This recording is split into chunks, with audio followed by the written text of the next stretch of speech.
Good morning. It's now 5 o'clock, and I'm Joan Jones with your top stories.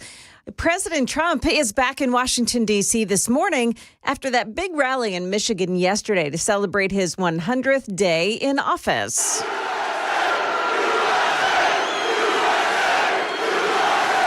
Now, speaking to supporters in Warren, just north of Detroit, where he signed an executive order. It's going to ease some of the tariffs on American automakers. They all want to come back to Michigan and build cars again. You know why? Because of our tax and tariff policy. Dan will have more on that visit to Michigan in the news this morning. Well, the Wisconsin Supreme Court has suspended Milwaukee Circuit Court Judge Hannah Dugan for allegedly trying to hide an illegal immigrant charged with battery and abuse from ICE agents. Wisconsin Supreme Court said in order that it is in the public interest for Milwaukee County Circuit Court Judge Hannah Dugan to be temporarily relieved of her duties. Investigators say they haven't yet ruled out pressing charges against the driver of a school bus that crashed in Sumner County yesterday. Channel 4 is saying that this man witnessed it, hit a bridge, and then flip into a creek on Rock House Hollow Drive. I thought somebody done got killed. That was the first thing on my mind. Somebody done got killed. You know, the way that bus flipped over like that. And thank God, you know, all I can say, thank God. Oh, yeah. 19 kids were on that bus. 5 of them were taken to the hospital. Market numbers now brought to you by Beacon Capital Management, online at beaconcm.com. Stronger than expected profits from several companies helped boost stocks on Wall Street. The Dow added 300 points, the Nasdaq gained 95, and the S&P rose 32 points. Honeywell International gained almost 5% on strong profits and revenue for the latest quarter, and the company raised its forecast for profits for the full year. Paint maker Sherwin-Williams also rose about 5% after the company reported better than expected profits. UPS stock was up and down after reporting a strong profit for the first 3 months of the year, but the delivery company did not update its financial forecast, pointing to macroeconomic uncertainty. Instead, UPS announced plans to cut about 20,000 jobs and close 73 buildings this year. Michelle Franzen, ABC News. It's a mixed bag on Wall Street, the futures market this morning. The Dow futures are up by 30 points. The Nasdaq futures, however, down 49. We've got the S&P minus 6. That is the latest news, traffic, and weather up next. I'm Joan Jones, WTN News.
Oh, it's early for problems on 24, but we have them this morning. 24, the westbound side. There is a crash in Laverne right at Old Hickory Boulevard South, and it's taking out 2 left lanes. Careful in that area. Traffic every 10 minutes every morning on Super Talk 99.7 WTN.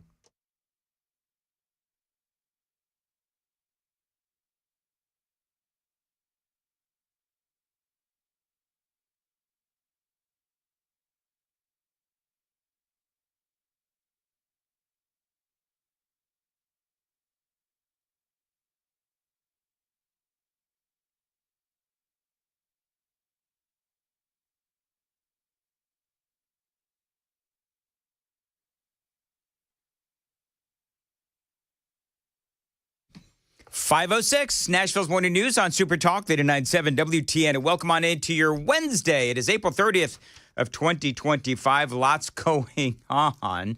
Joan, did you see the interview with Terry Moran and President Trump last night? Yeah. Yeah, I sure did. I mean, I didn't see all of it, but I did see portions of it. It was a lot of fun. It was a lot of fun. I got to tell you that, because you know what? Sometimes the news can be a little dour. Yeah. And hearing Donald Trump as he was battling Terry Moran, I don't know if I've seen the president engaged in a more hostile interview in a long time. I mean, it's been a minute, to be honest with you. And so I want to go through some of what was discussed. We're going to do that, by the way, at 5:35. On Nashville's Morning News. I do want to play one cut, though, that was one of my absolute favorite moments, where he was talking about due process and some of these other things. But they started talking about Pete Hegseth and whether or not he had 100% confidence in Pete Hegseth. Listen to this. A very good defense, hopefully a great defense secretary, but he'll be a very good defense secretary. You have 100% confidence in I don't Pete have Hegseth. 100% confidence in anything. Okay, anything. Do I have 100%? It's a stupid question. Look, It's a pretty important position. No.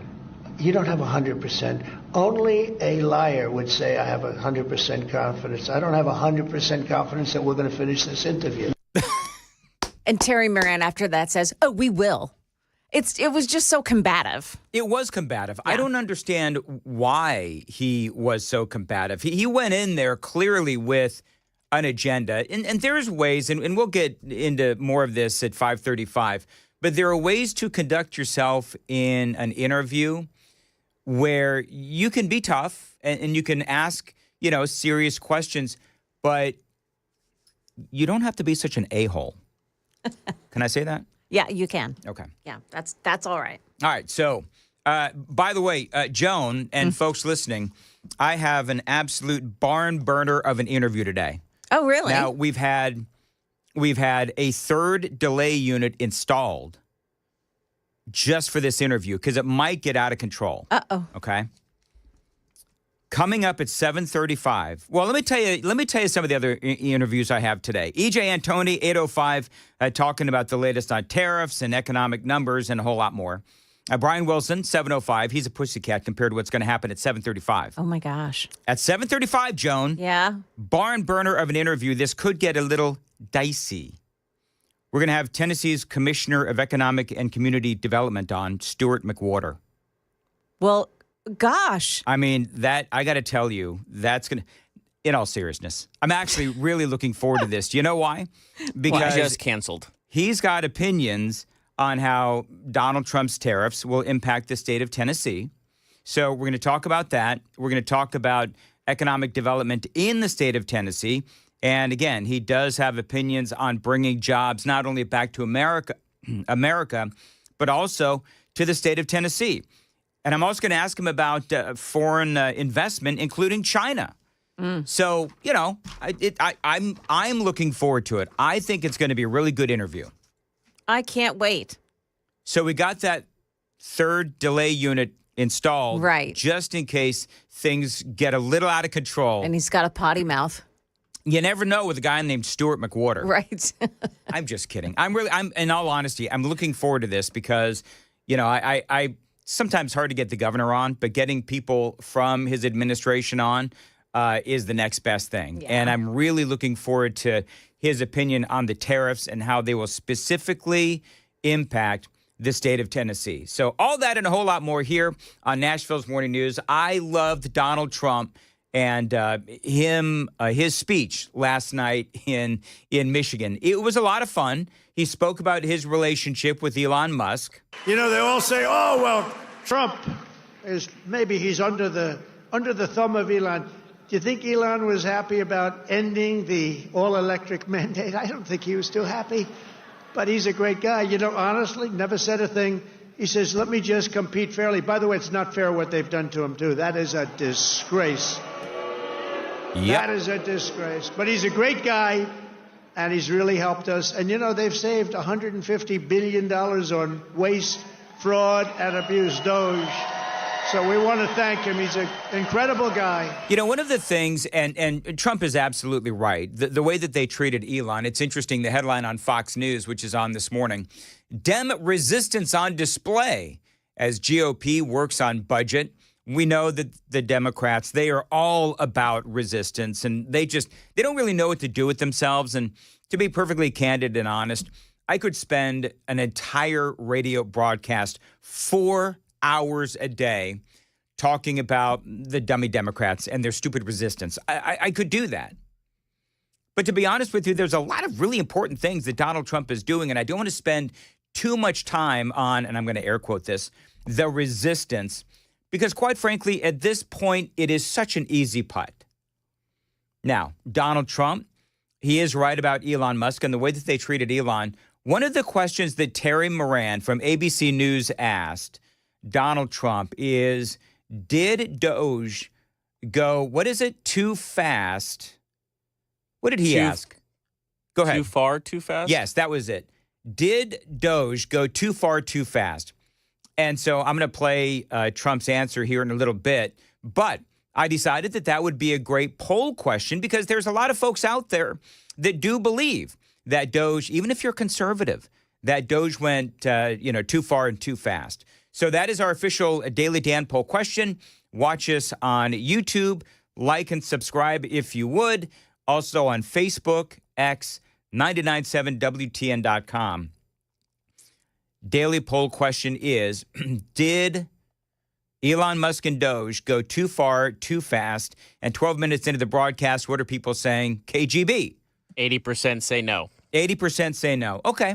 We'll see where it ends as the broadcast continues to unfold. You know, it is interesting about DOGE because there's a lot of people that say that DOGE, this is so funny, was either Donald Trump's greatest accomplishment or his biggest failure. Now, I will say that DOGE was one of Donald Trump's biggest accomplishments, and I'm going to tell you why. Because they've saved $150 billion. That's number one. I know they said $1 trillion. They said $2 trillion. I could give a rip. I love the fact that we have saved $150 billion. I also love the fact that the corruption has been exposed. So I do say it was a success. He promised $2 trillion in cuts. The total isn't close, but all of that coverage of the crazed spending was well worth it. So I'm going to tell you that that exposure will be great in the midterms. You know, let's not go back to spending money for Sesame Street in Iraq. Let's not go back to spending $60 billion for illegal aliens in New York in fancy hotels, or let's not go back to millions of dollars for the Taliban and other terrorist groups. So, yeah, I think as a talking point, DOGE is great. And what was the Democrats, what was their reaction to it? To burn Teslas and threaten Tesla owners. Do you see how everything Trump did regarding DOGE really pushed the buttons of the Democrats and made them look like absolute fools? So, yeah, I do hope that DOGE does stick around. I hope that DOGE does keep going strong. Even if Elon Musk isn't part of it because he needs to go deal with Tesla, I love what DOGE has done. an interesting moment with Scott Jennings, and some really interesting Scott Jennings news is coming up next. It is 5:15. Time to check the roads on WTN. Looks like they may have cleaned up that crash that was on 24 in the westbound lanes this morning in Laverne. I don't see any delays around it at the moment either. So things are looking good on 24 now. No problems on 40. 65 checks out okay as well. Traffic every 10 minutes every morning on Super Talk 99.7 WTN. At 5:16 on Nashville's Morning News, weather today, a high of 88, possible thunderstorms as well. Kind of like yesterday. Did we ever get thunderstorms, Joan, yesterday? I went to bed at like 4. Yeah, I didn't get any storms at all. I didn't get any storms at all. I went to bed at 4, so I don't know if it rained or not. KGB, any rain where you are in Williamson County? Dry as a bone. Yeah, Okay. it's kind of weird. So Stefano's talking about tomorrow being the day for storms. So in other words, I got to go out and water the hydrangeas today? I believe you might have to, yes. Okay, because we planted some new hydrangeas, and the wife and I have been arguing because I may have overwatered my hydrangeas. Oh, no. I'm sure that'll be a fantastic and compelling conversation at 5:35. Now, Scott Jennings. Everybody knows who Scott Jennings is. If you are a conservative, you more than likely know and love Scott Jennings. We play his audio as talk show hosts. We play his audio all the time. Well, guess who shows up in Michigan on stage with one Donald Trump? We have a man here that I don't know, but he's defending me all the time on CNN. And he defends me really well, but he can't go too far because if he goes too far, he'll get fired. I said, you're amazing. You can take it right to the edge. And he really does a good job. He's not allowed to go any further. He would be off, if he really went totally crazy, which he'd like to do. But I think he's terrific. Scott Jennings. Where's Scott? So he comes out. Michigan. We were flying in here today, and I said, look at these farms. I got to get a farm in Michigan, because when you own as many libs as I do, you got to put a place to put them all. Thank you all very much. So, I didn't see that part of it. That's pretty good. So listen to these headlines, right? New York Post, Jennings scorches Dems at Trump's 100 Days rally. Daily Beast, CNN MAGA star Scott Jennings makes big boast in front of Trump. Newsweek, Scott Jennings joins Trump on stage, boasts about owning libs, and another one, strange flex for Scott Jennings. I kind of like the joke. Did you like the joke? That Scott Jennings said? It's a little unorthodox. Yeah. It took me a second to kind of understand the joke. You know what I mean? But yeah. He did say it on X, like he went a little overboard. Oh, did he really? Yeah, he's like, I made a win, but in jet, it was kind of a joke as well. I loved it. I don't think it was overboard at all. He does own them. I believe it was sarcasm. Yeah. But it was like he went, I believe I went a little overboard, LOL. I think he was more along the lines of maybe I was a little too harsh on my colleagues because he has to go to work with them. Who cares? What those people say. Oh, they try to make him out to be the devil himself. They try to make him out to be such a fool, and he just turns it right around. I absolutely love every moment that Scott Jennings is on CNN. Hey, if you piss off Keith Olbermann like he does, you're doing the right thing. Absolutely right. Now, an alarming headline. Speaking of Scott Jennings, did you hear this? Could Scott Jennings run for the U.S. Senate? Oh. Where it is, he's thinking about replacing Senator Mitch McConnell in 2026. He would kill him in the primaries. Well, Mitch McConnell isn't going to run. Yeah, Oh, he's well, not gonna run. I just wish secretly that Yeah. if that was a primary, that's no contest. Well, it's no contest because Mitch McConnell has absolutely lost his faculties. I mean, there's no doubt. You can't, on the one hand, and this is the thing, you can't, on the one hand, blast Joe Biden for the last 4 years and then not acknowledge that Mitch McConnell, dude, it is time to step down.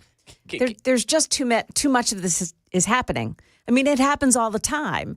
There should be term limits. Oh, my goodness, we need term limits. I don't mind, and this is a very valid argument to have.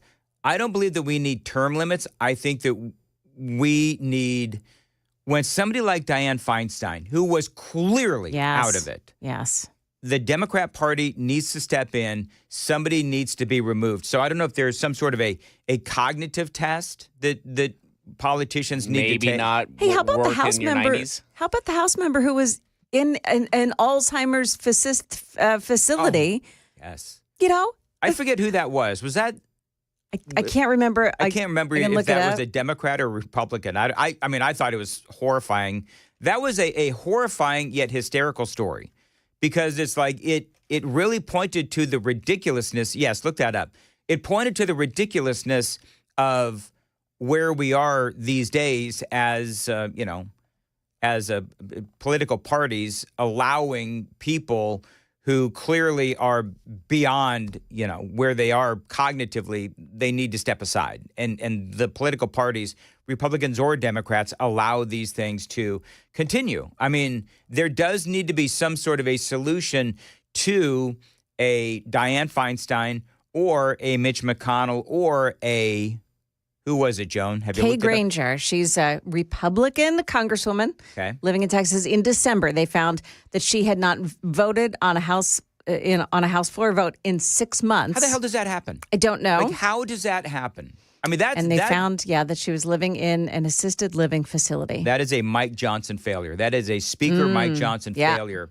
And so you got to call out the Republicans when they screw up. But anyway, Scott Jennings, 5 individuals deeply involved in Kentucky Republican politics who were given anonymity to speak freely about the race given their connections to the field, now confirming that Jennings is eyeing a possible run. And while Jennings himself has not said anything publicly, some Republicans acknowledge that there is much being said behind the scenes. As a matter of fact, Jennings is being lobbied by Washington power brokers to seek Mitch McConnell's seat. They say that he is carefully observing the field as a possible contender. Says one GOP insider, people are seriously talking about it. They indicated Jennings will defer to Donald Trump on who should come out of the GOP primary field, adding that he doesn't believe a nasty primary would help given the possibility of Democratic Governor Andy Beshear running for his seat. Daniel Cameron, who is a guy that I really like. He is the Attorney General, maybe former Attorney General of the state of Kentucky. A guy that I really like is also considering a run for Mitch McConnell's seat. Also, insiders point out, Joan, that Jennings' perch at CNN is highly influential and lucrative. Where it is, apparently he got a big old raise earlier this year as the Trump 2.0 administration took office. Nice. So, good for him. He's the only voice of reason on that television channel. Yes, CNN. Yeah, he is the, is that what we call it these days, that television channel? It's Joan, not news. We know that. I was going to say Joan was having a hard time deciding what to call CNN. I was going to call it something else. We usually call it something else behind the scenes, piece of crap, that kind of thing. Anyway, whatever. Moving on. It's a 5:23 on Nashville's Morning News.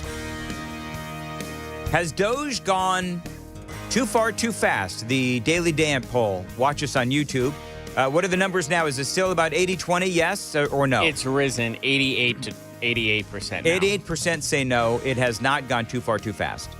All right, 5:23. Joan Jones is in the WTN Newsroom. Joan was coming up at 5:30. Yeah, we have the story of a local guy who was shot to death by sheriff's deputies. We'll tell you what happened as that went down yesterday. Traffic. That is coming up here at 5:30 on Super Talk 99.7 WTN. More coffee, please.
528, Nashville's Morning News on Super Talk, 99.7 WTN. Speaking of dumb Democrats, is it my understanding, Joan, that Chuck Schumer pulled an all-nighter?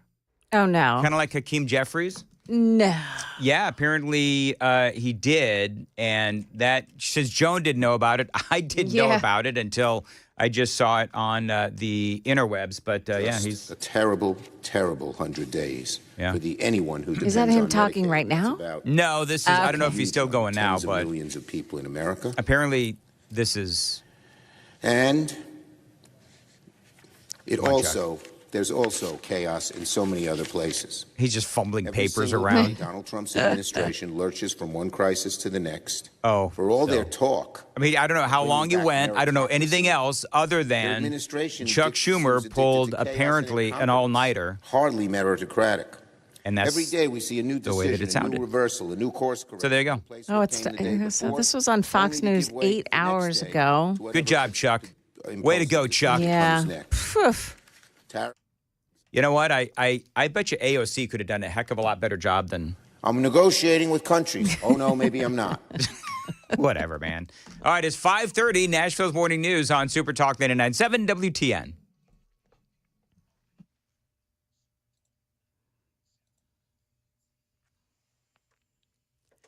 Good morning, 5:30 now. I'm Joan Jones with your top stories.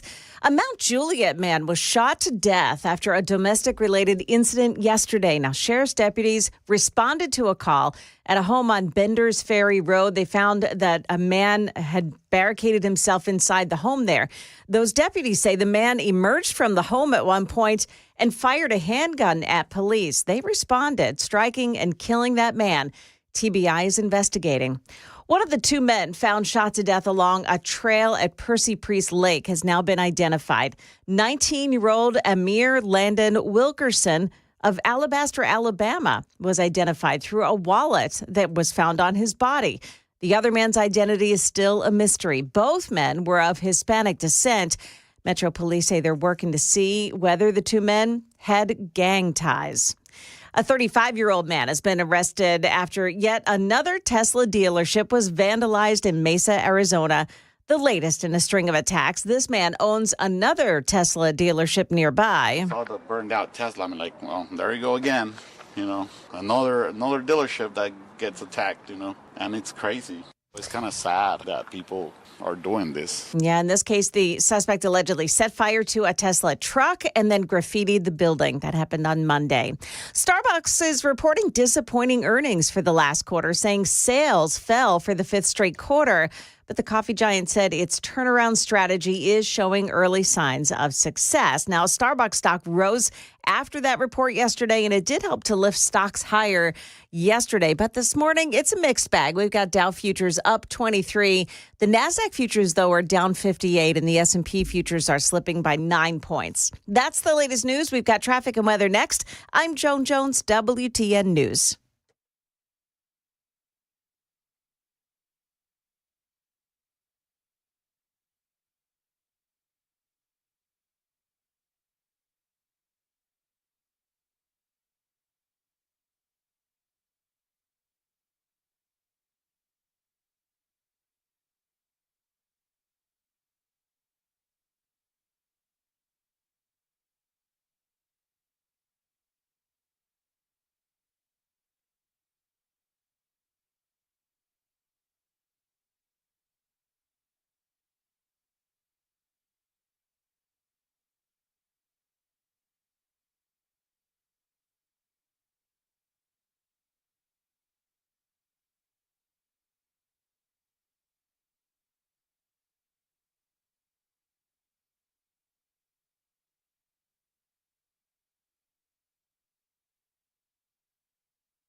Looking pretty good right now. No problems to speak of on 40. 65 is okay this morning. Just a little bit of a delay in the Laverne area on 24 westbound. Otherwise, looking pretty good. Traffic every 10 minutes, every morning on Super Talk 99.7 WTN.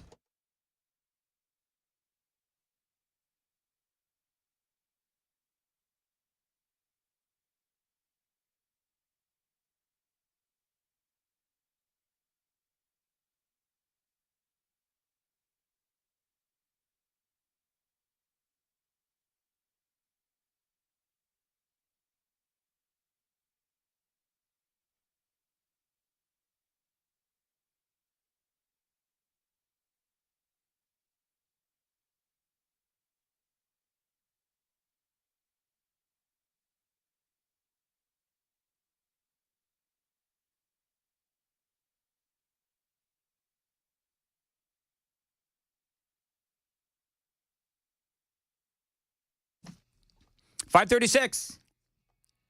Part of me, Joan, in KGB feels a little sorry for Chuck Schumer. Well, not really.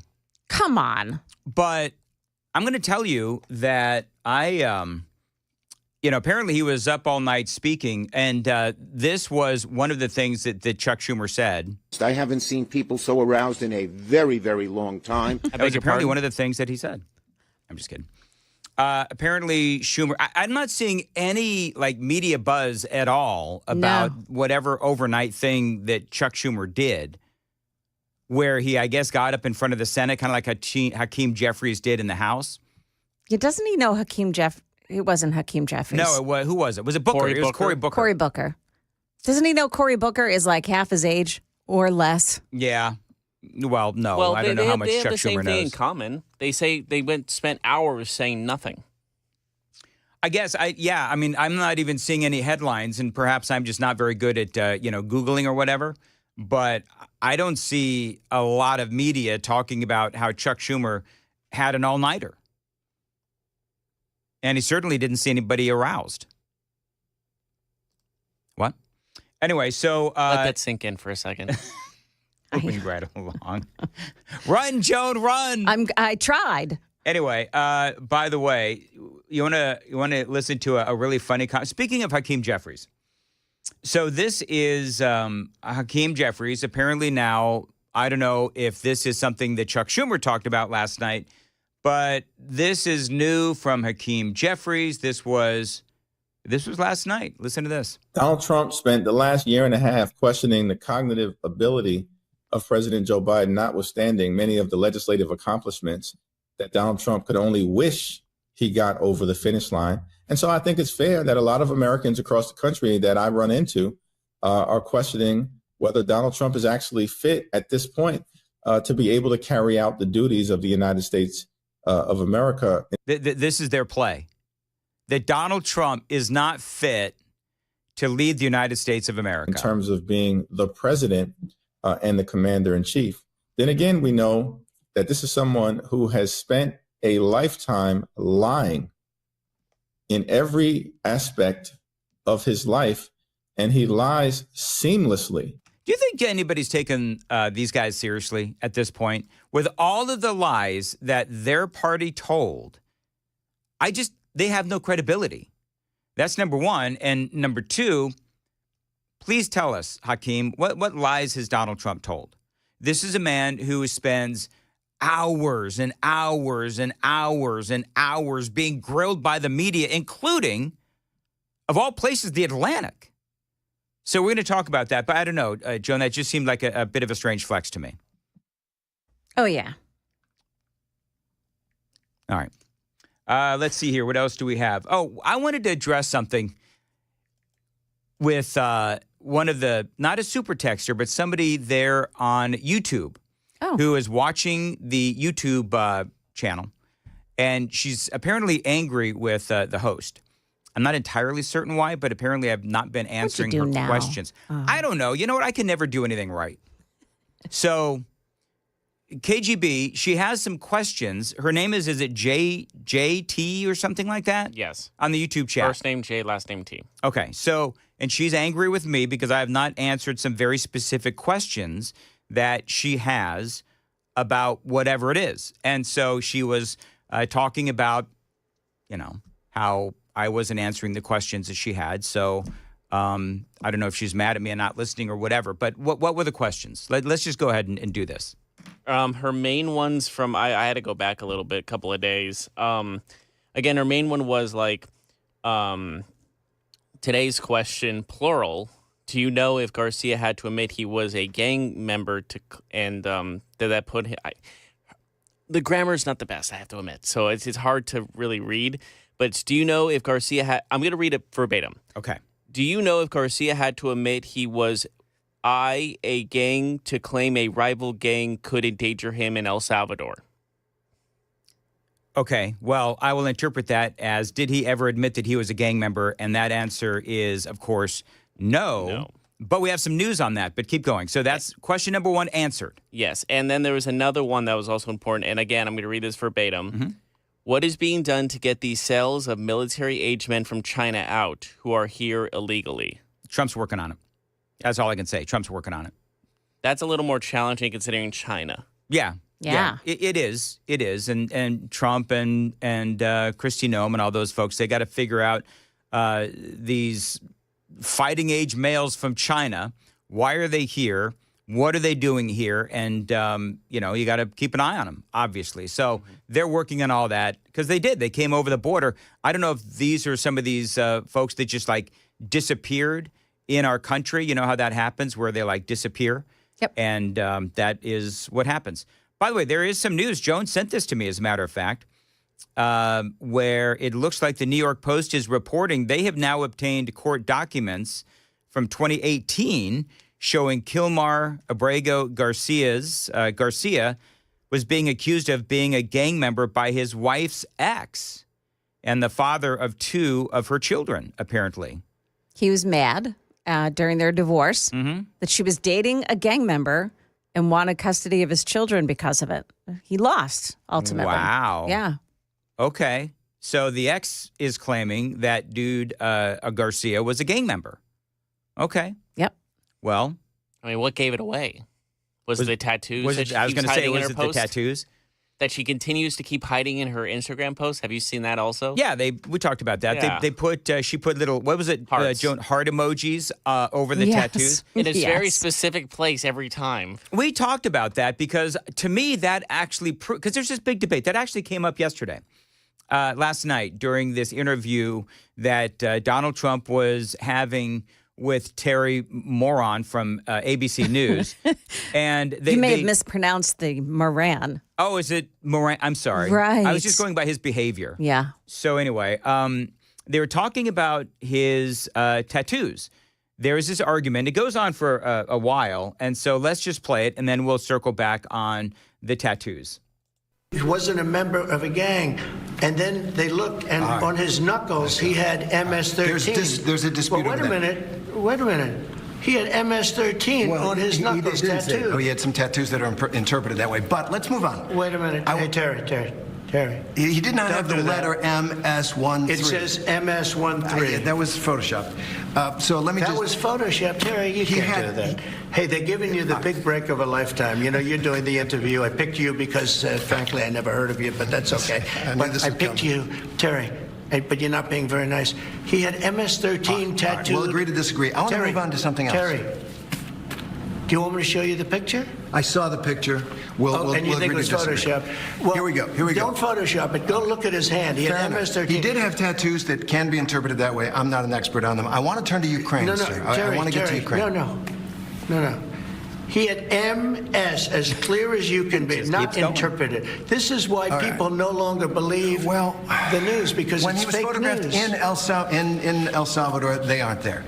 But let's just go on. They aren't there when he's in El Salvador. They weren't there, but they're there now, right? No, but they're there in now. your picture. Terry. Ukraine, sir. He's got MS-13 on his knuckles. All right. Okay? Well, we'll take a look at that. You do such a disservice. We'll take a look at that, Why don't you just say, yes, he does, and, go on to something else? It's contested. So there you go. Now, there is disagreement. Wow. I love that he kept on it, and he didn't allow Terry Moran to move him off his point. No, that's a great point. And the disagreement here, by the way, is driving me nuts. Did he or did he not literally have the letters and numbers MS-13 tattooed on his knuckles? Because there is also debate about symbols and how the symbols on his knuckles represented or were symbolic of MS-13. So I don't know what's photoshopped and what's not, because to me, it looks suspicious as all get out that his wife is putting heart emojis over the tattoos on the knuckles. That to me screams that he's guilty of, having some sort of tattoo that would implicate him. And I think it's funny also when the interviewer goes, he does not say MS-13. He goes, it says it right there. He says, well, that's photoshopped. So is it on there or is it not? Make up your mind. That's what I need to know, right? Because I don't know. I haven't seen the dude's knuckles. I have seen photos that look incredibly clear that it says MS-13, but I don't know if it's photoshopped or not.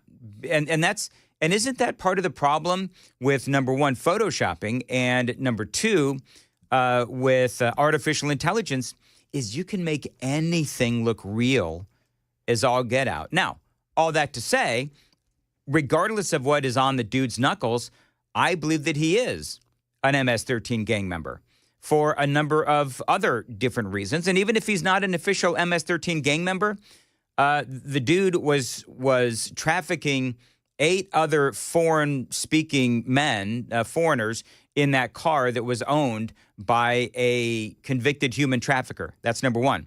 Number two, as we've covered here on Nashville's Morning News, he also was driving erratically, pretended not to speak English, also suspicious. He was driving on an expired license. Oh, yeah, he's a wife beater at that. And I really don't care about the tattoos because everything else about this guy does look suspicious, including the fact that 2 immigration judges and sources show that this guy was MS-13. So I could give a rip about the tattoos. His behavior tells me all that we need to know. And yeah, I do think, and I'm really glad Joan found that story, I really do believe that this ex who said that the ex of the wife said that she is dating a gang member, i.e. Kilmar Abrego Garcia. Clearly, if he says that she was dating a gang member, then frankly, she probably was. And that was in court documents. Am I missing anything here? Nope. Nope. I think you got it. Nope. Do I have everything right? So it tells me that to be determined. What's that? Just you being right. Well, I am right. I know. Actually, I'm 100% right. The host is always 100% right. Oh, I think we know that that's not true. Unless you're arguing against Joan. Do you want to go over that stupid word? What was that word? Do you guys remember the word yesterday that Scott Bessent used? What was that word? Aperture. Aperture. Do you know what I'm going to do? What are you going to do? All right, look, folks, nobody clue Brian Wilson in, but I'm going to try and use the word aperture in my hit with him at 7:05.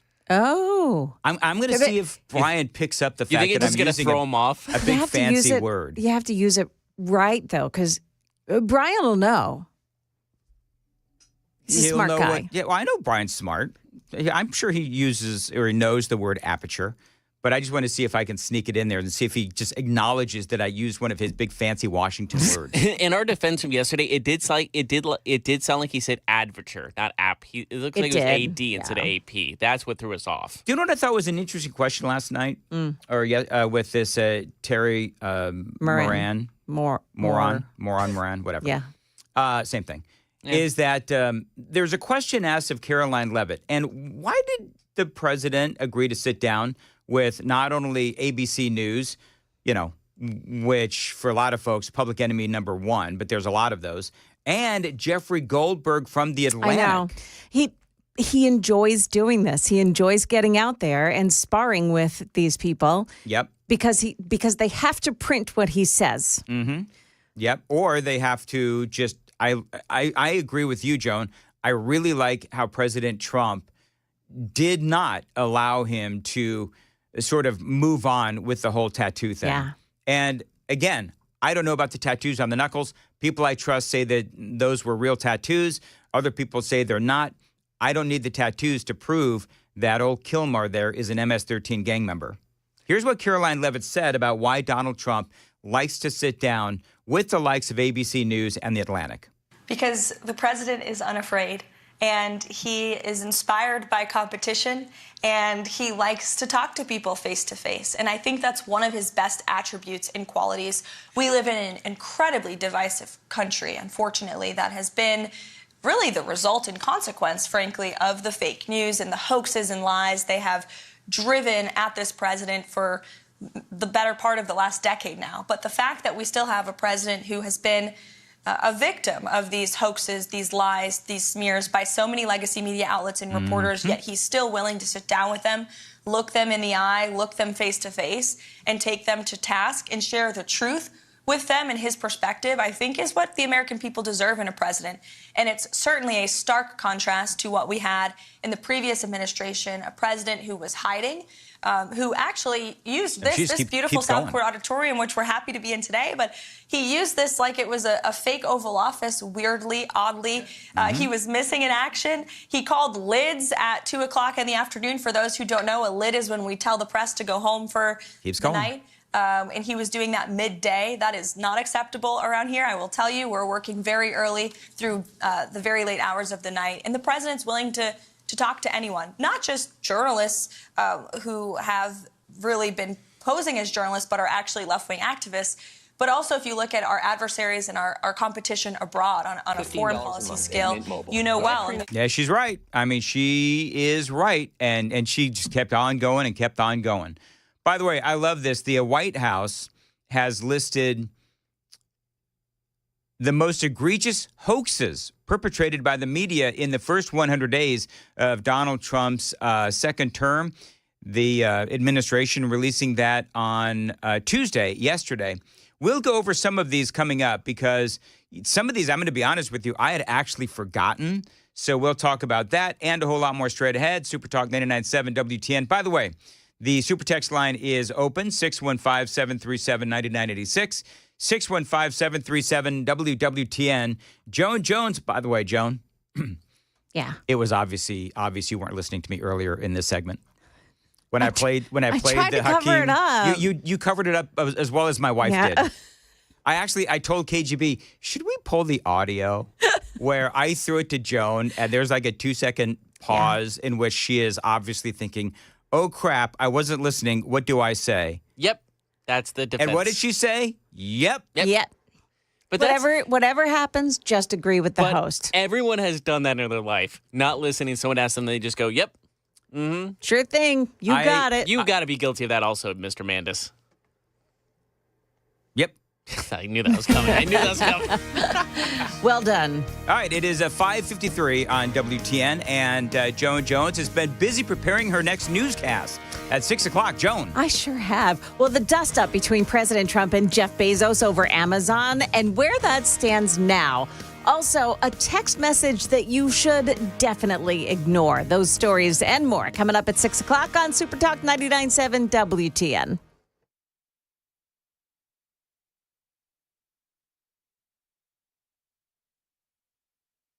Did you know you're overpaying for your health and wellness products?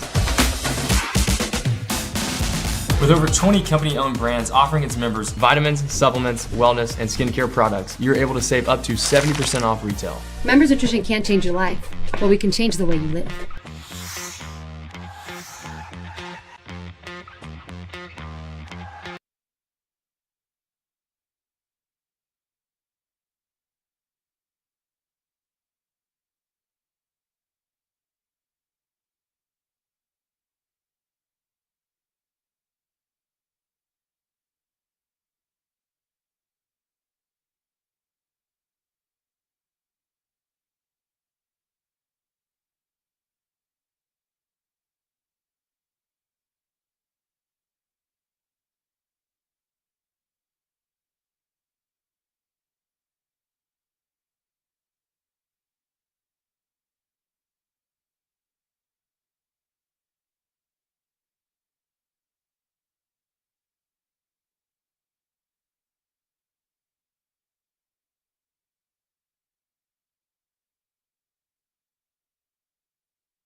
5:57, Nashville's Morning News on Super Talk 99.7 WTN. So I opened up this White House fact sheet.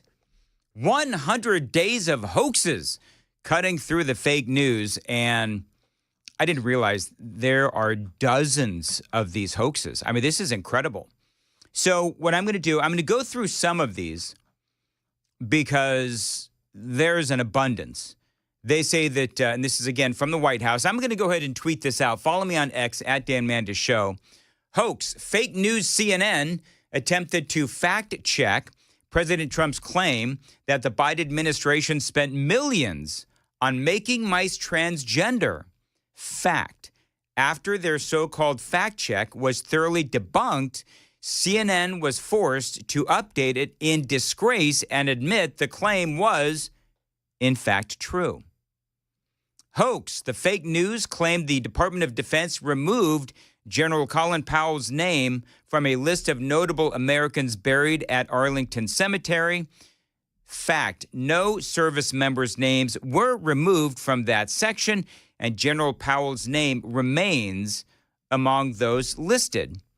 Another one, Representative Eric Swalwell claimed no president presided over more plane crashes during their first month in office as President Trump. The facts are that there were 55 aviation accidents in the U.S.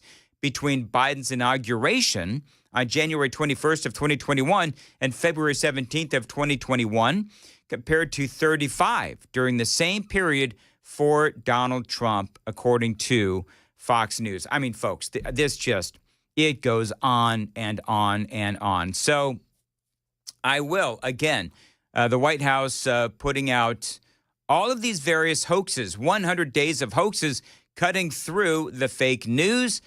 I may just have fun with these as the morning continues to unfold. It is Nashville's Morning News. News with Joan Jones. No fake news there is coming up next. It's Nashville's Morning News on Super Talk 99.7 WTN.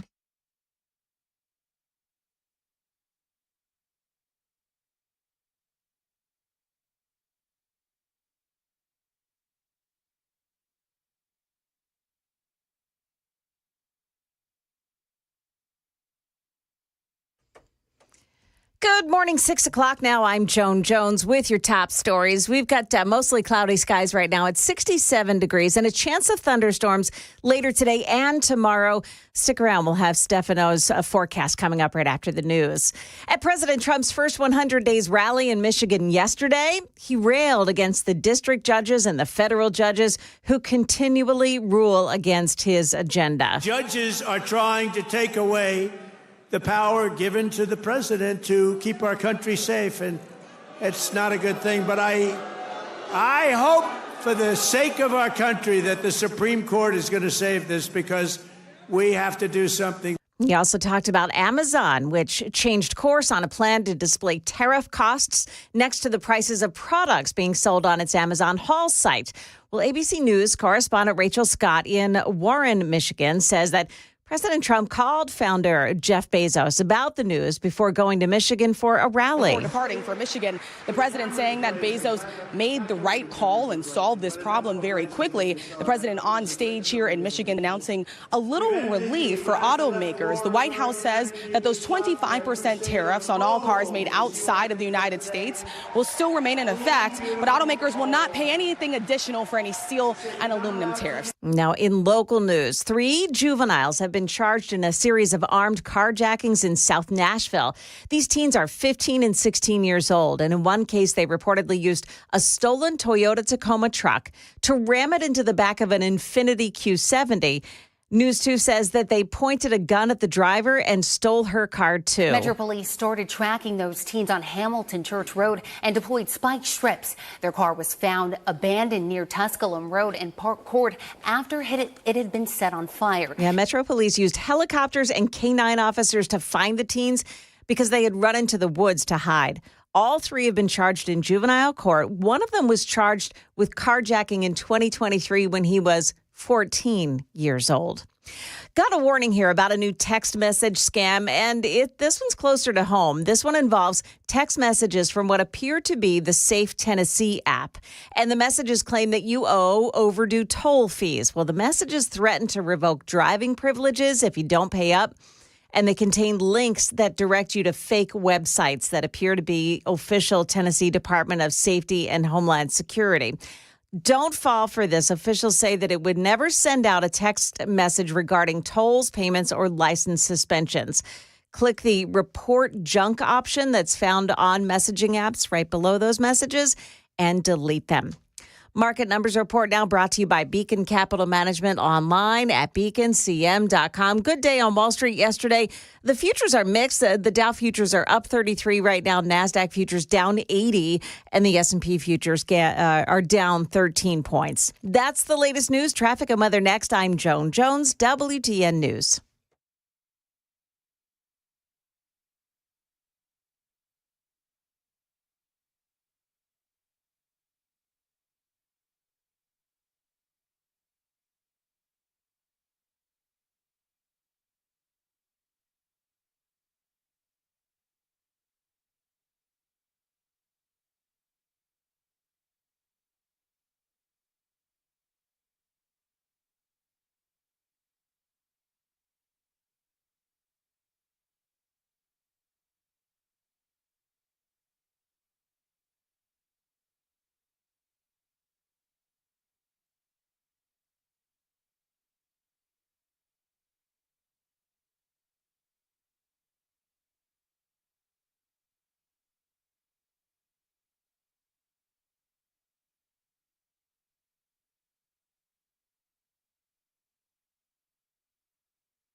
Looks like traffic is starting to stack up now on 24, the westbound lane, starting around the Smyrna area and heading all the way up into the merge with 40.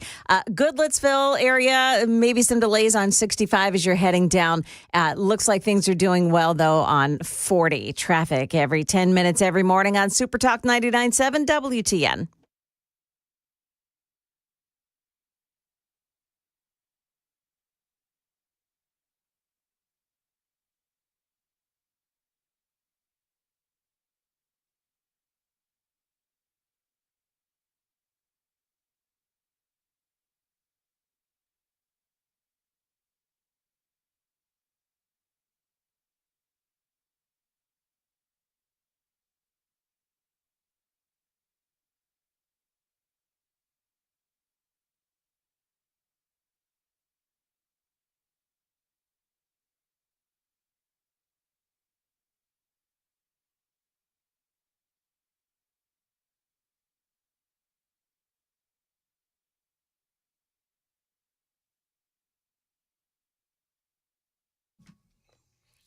.607, Nashville's Morning News on Super Talk 99.7 WTN. Good morning to your friends. How are you? How are you?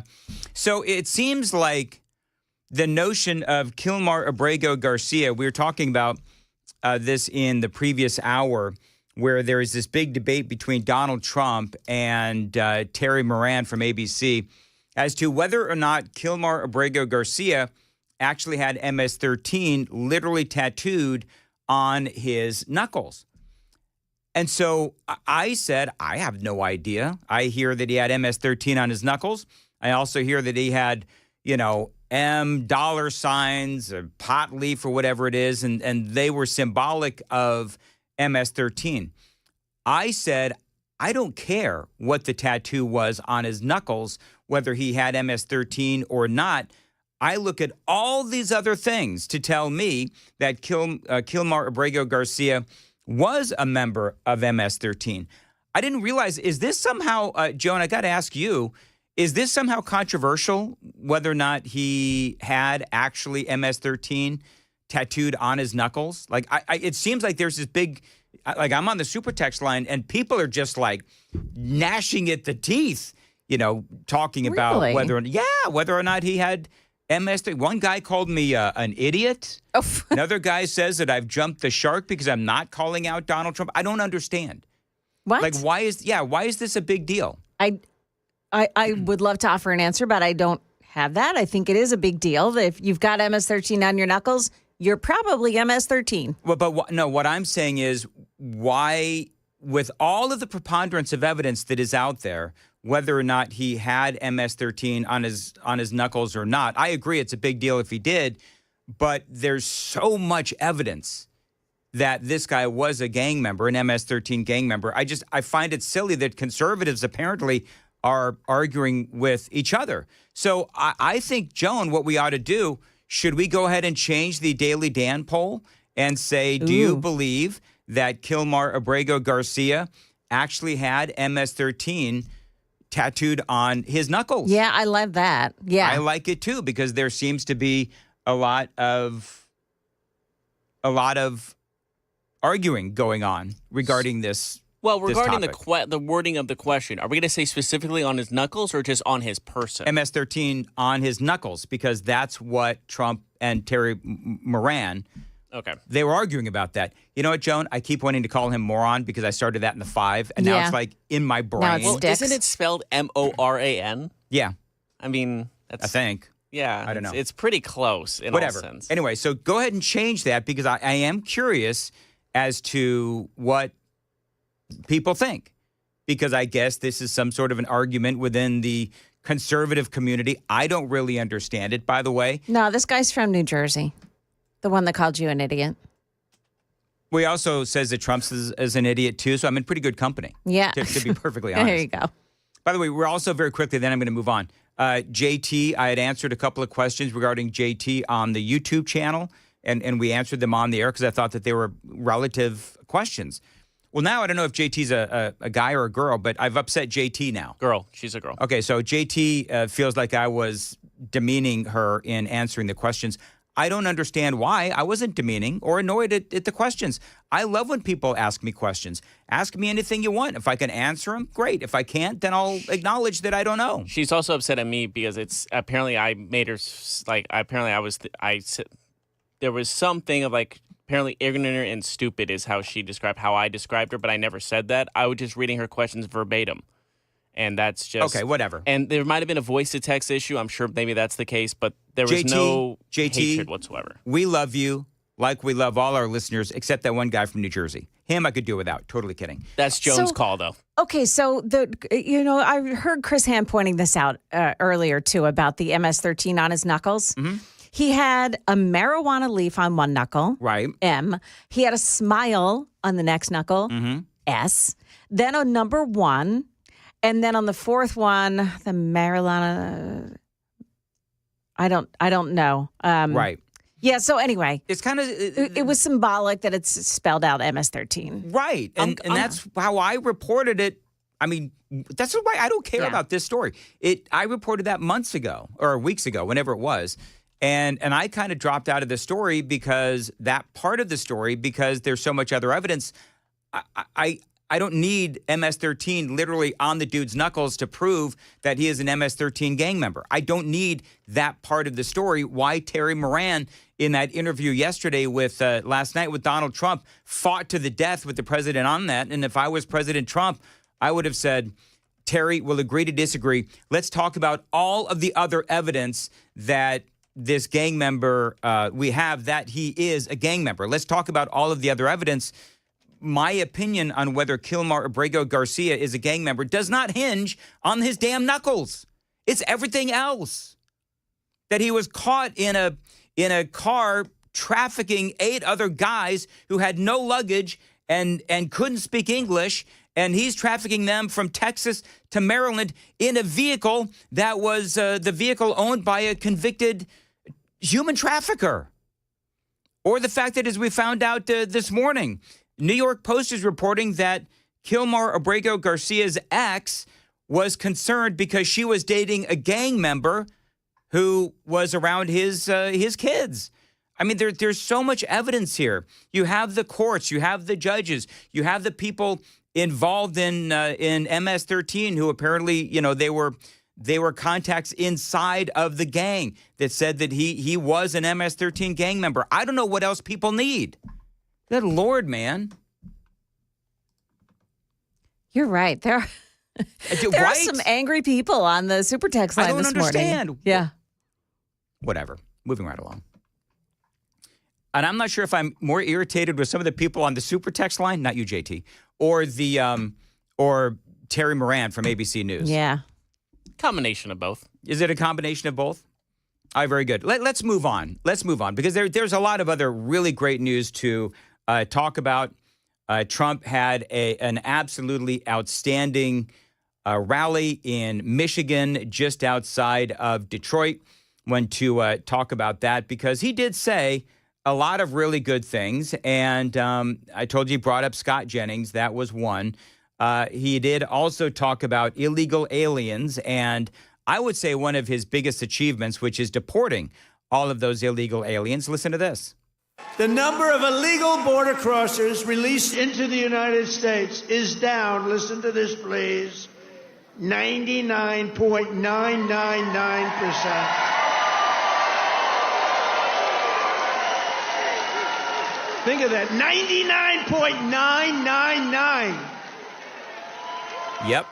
And people loved it. And by the way, you heard clearly what happened at the White House here in the last couple of days. We're going to revisit that story about how Trump lined the White House lawn with mugshots of illegal gang members.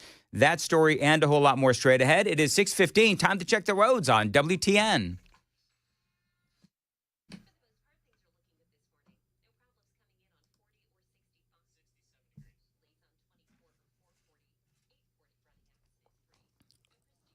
As far as your weather today, a high of 88 and possible thunderstorms. Appreciate you listening to Nashville's Morning News on Super Talk 99.7 WTN. I did love the visual where they had these little signs.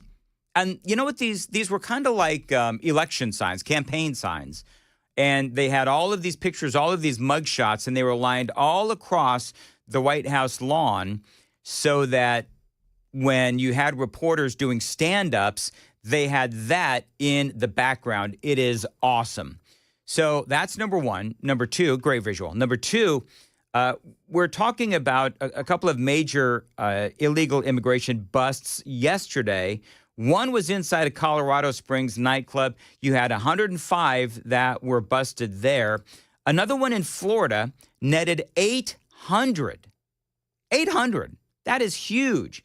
Now, a lot has been made of this. Governor Ron DeSantis in Florida has multiple agencies, and I like what he did in Florida. DeSantis has this multi-agency approach to combating illegal aliens, and he wants to make sure that Florida is not welcoming to illegal aliens, very much like Donald Trump is making sure that we don't make America welcome to illegal aliens. And so they are working around the clock to deport as many of these folks as possible, arrest as many as possible. And they've arrested some gang members as well, by the way. The president last night in Michigan talking about tariffs. You finally have a president who is defending our borders and our nation.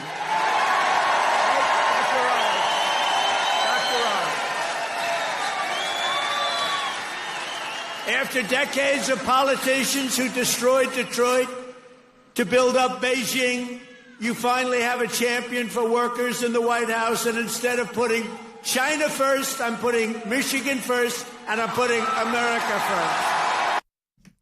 There you go. And I love that. The markets were up again Yesterday, I think we're a little bit of a mixed bag this morning on the futures. Where are we at with the futures? Real quick, Joan. Do you have those up? Dow futures plus 54, NASDAQ futures down 50, S&P futures down 6. There was a report out this morning that said mortgage demand has dropped again, but that's because mortgage rates are still going up. Interest rates are huge. Yeah. And so nobody's going to get a loan right now. They don't want to. Nobody wants to move out of their home. I bought my home. I don't know about you, Joan, but I bought my home I think it's about 7 years ago now, and I've got a really low mortgage rate. So if I wanted to move, I'd have to give up that low mortgage rate. Right. And I'm not going to move. Nope. And that is what's going on. And I agree with Trump. I mean, I'm no economist, but I would love to see them drop interest rates. We'll have to see what happens. But remember a few things. Trump has announced that U.S. automakers have gotten a break from some of those tariffs, and so that is good. Some are warning of shortages, as in that some things are going to not necessarily be as available as they once were because China has stopped shipping some goods, impacting the supply chain. That's part of the news cycle last couple of days. We talked about that earlier. Remember the story we told you about the investments in America and the jobs those were creating, right? Over $5 trillion in investments, hundreds of thousands of jobs. That's all great news. Now, you're not going to hear a lot of that in the media. You Google tariffs, I guarantee you Google tariffs this morning, and you are going to see nothing but, doom predicting, Trump is terrible with these tariffs, and they're causing all of this consternation. It's killing the markets and so on and so forth. The reality is that those tariffs have created over $5 trillion in investments here in America, hundreds of thousands of jobs. And you know what today is at the White House, Joan? Today is 101. It's also correct. Also Investment in America Day. Oh, nice. At the White House. So you've got, and this is from Fox News.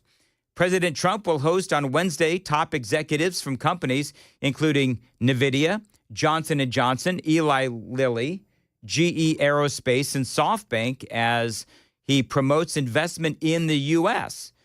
Trump will host these CEOs and industry leaders who have committed to investing in the U.S. as the Invest in America event includes also other, whether we're talking about CEOs or representatives from countries. The president is having all of these folks in, and no doubt there will be others who President Trump has invited who maybe they could be convinced by some of these other CEOs that have already, made that commitment to America. They can help President Trump close the deal on more investment in America. So I like what the president is doing. I think it's great. They say the event is designed to attract more investors as it highlights investments so far, says a White House official. They say among these investment pledges are the United Arab Emirates and their commitment to a 10-year, $1.4 trillion investment framework in the U.S. So listen, I like what the president is doing. Again, you Google tariffs, you're going to have a whole lot of negative headlines. Yesterday, we covered the fact that you have, was it 92 or 93% of the coverage of Donald Trump has all been negative? You Google the word tariffs, yeah. 92%. You Google the word tariffs this morning, you're going to see nothing but negative. I am here to tell you that on this show, we are promoting a lot of the good things that Donald Trump is doing and ignoring some of the doomsaying that a lot of the networks and a lot of the mainstream media have been doing as they try to convince the American people that everything is bad. And we, here on Nashville's Morning News, know that that is absolutely false. 622 on Super Talk 99.7 WTN. I don't know, Joan, should I look at the super text line? I'm a little worried now. No?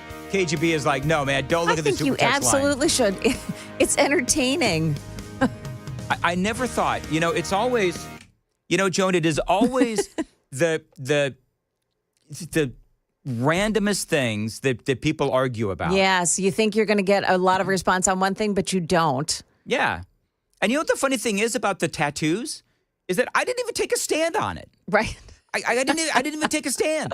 I have no idea what his photo because I don't need the tattoos to prove that Kilmar Abrego Garcia is a gang member. Right. Do you want to know what the poll says about it? What does the poll say? So I added a third one of like he has it, but not on his knuckles, just because that's also a point in this. Right now, the question is, does Kilmar Abrego Garcia have MS-13 tattooed on his knuckles? 92% say yes, 0% say no, and 8% say he has MS-13, just not on his knuckles. So 92% believe that he literally has MS-13 on his knuckles. Okay, fine. The people have spoken. Listen, and it's all good. Again, if that's important to you, cool. I've got all this other stuff that is absolutely not disputed to prove that Donald Trump is right and his administration is right and Kilmar Abrego Garcia is a gang member. Again, I don't need the tattoos. If you do, then great. I love it. And if you believe that that's MS-13 on his tattoos, then I believe you. I don't really care. I just don't. I got all this other evidence. Feel better now? Letting all that out? I really don't, because in about 10 seconds, when the delay... Oh, it's good. This is going to be a firestorm. My comments just went out, and I'm going to get more. Hey, Joan, what's up? Hey, Dan. Well, we have some weather coming our way, and it should arrive here tomorrow, maybe even last through the weekend. We've got details on that with Stefano DiPietro coming up here in the news at 6:30 on Super Talk 99.7 WTN.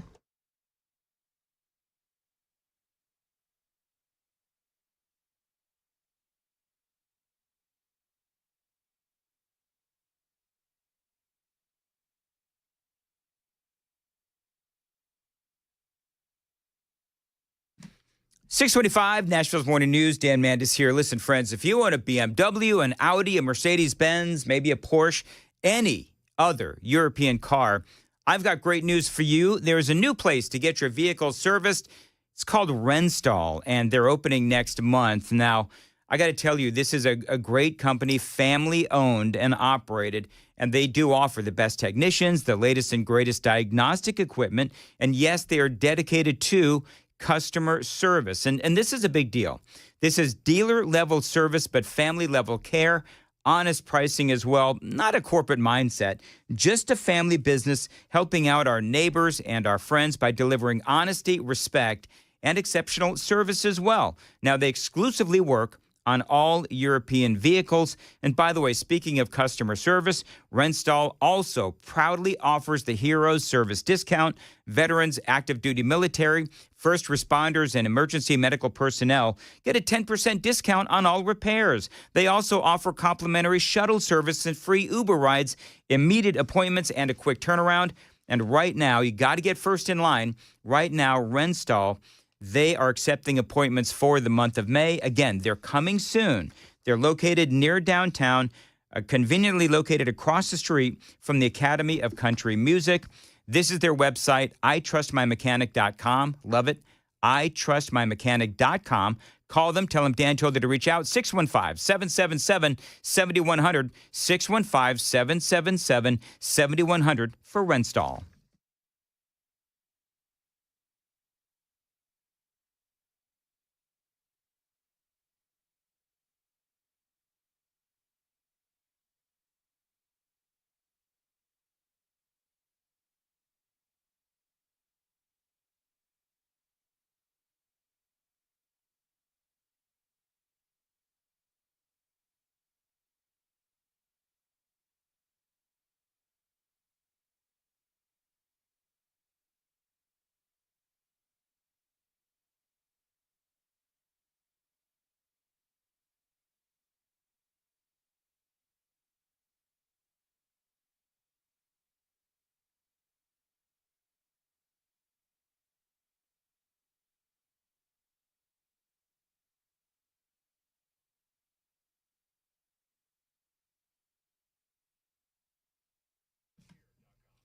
.627, Nashville's Morning News on Super Talk 99.7 WTN. Listen, guys, if you're over 40 and you're running low on energy, maybe you're just feeling a little off, LowTCenter.com is where you need to go. Get started with testosterone replacement therapy, or TRT, and join lots of guys who are going through the same thing as you. You know, they've got clinics all over Nashville, and they're really easy to get to. You walk in, you see a real medical provider, and you get that energy back. No complicated process, just results. And remember, these treatment plans are tailor-made just for you. And you can get treatments at the clinic, or you can be treated at home. But either way, you're always going to get the highest quality of care. Right now, here in the month of April, you can get a free consultation, and if you qualify, treatment is covered by most major insurance. So reclaim that energy and become you again. And by the way, they can also help with prescription weight loss options as well. So head on over to lowtcenter.com and book your appointment right now. That's lowtcenter.com. Simple, quick, and totally worth it.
Good morning. It is now 6:30, and I'm Joan Jones with your top stories. Weather is big news again this week. We've got a chance of thunderstorms today, slight chance, and then strong storms are expected tomorrow. But it doesn't appear that these storms will cause any alarm.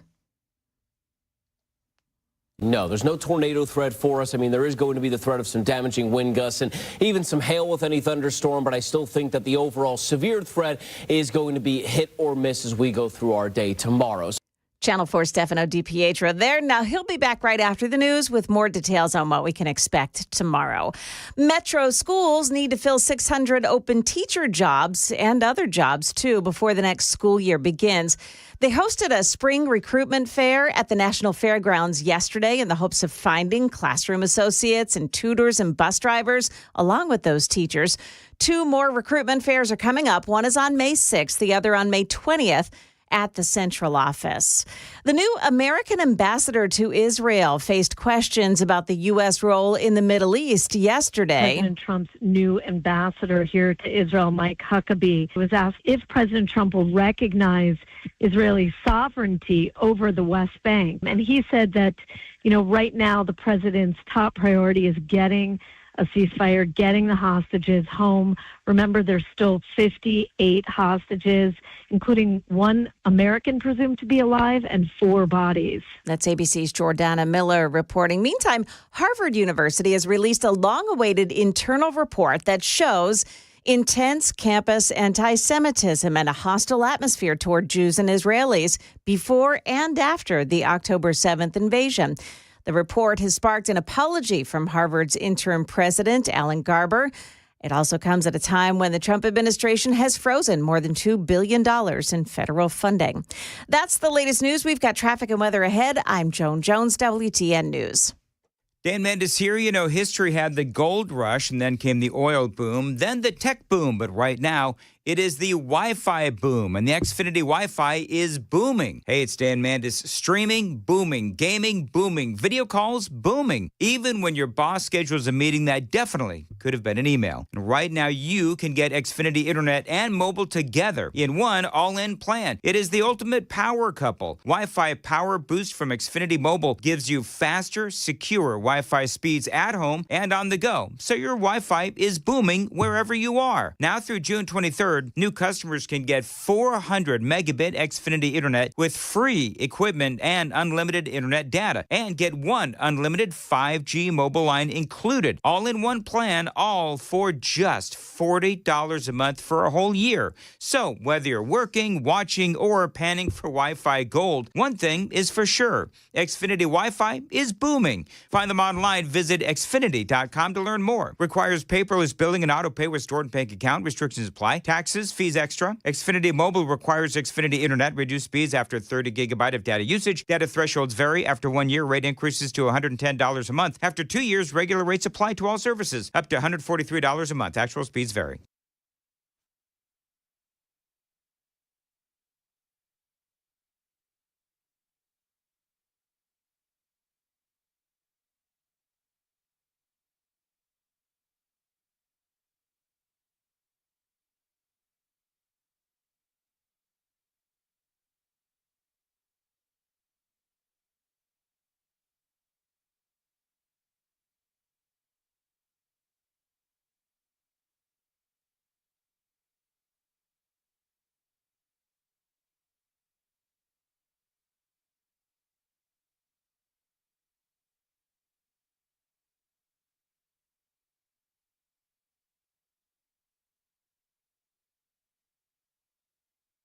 Dan Mendes here for my friends at Mark Spain Real Estate. Listen, avoid the stress of preparing to sell your home with the guaranteed offer from Mark Spain Real Estate. You can skip the hassle of spring cleaning and sell your home fast for maximum value. You don't have to worry about showings and open houses or costly repairs. Mark Spain Real Estate's guaranteed offer allows you to bypass the market, receive an all-cash offer, and close within days. Just ask those folks that gave all those 5-star reviews to Mark Spain Real Estate, 12,500 of them, as a matter of fact. You can trust Mark Spain Real Estate to sell your home fast with their guaranteed offer. You know, they've been doing this, friends, for 30 years. They've helped over 67,500 satisfied clients. So spring into action and sell your home with confidence. Find out what your guaranteed offer would be. There's no obligation. Call them at 855-299-SOLD. 855-299-SOLD. You can also find them online. It is markspain.com to get a guaranteed offer on your home today and start packing.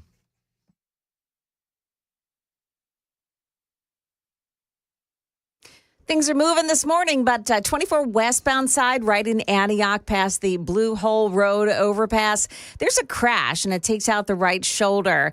And then in Christiana, an accident reported the 24 eastbound side at Epps Mill Road, exit 89. Traffic every 10 minutes every morning on Super Talk 99.7 WTN.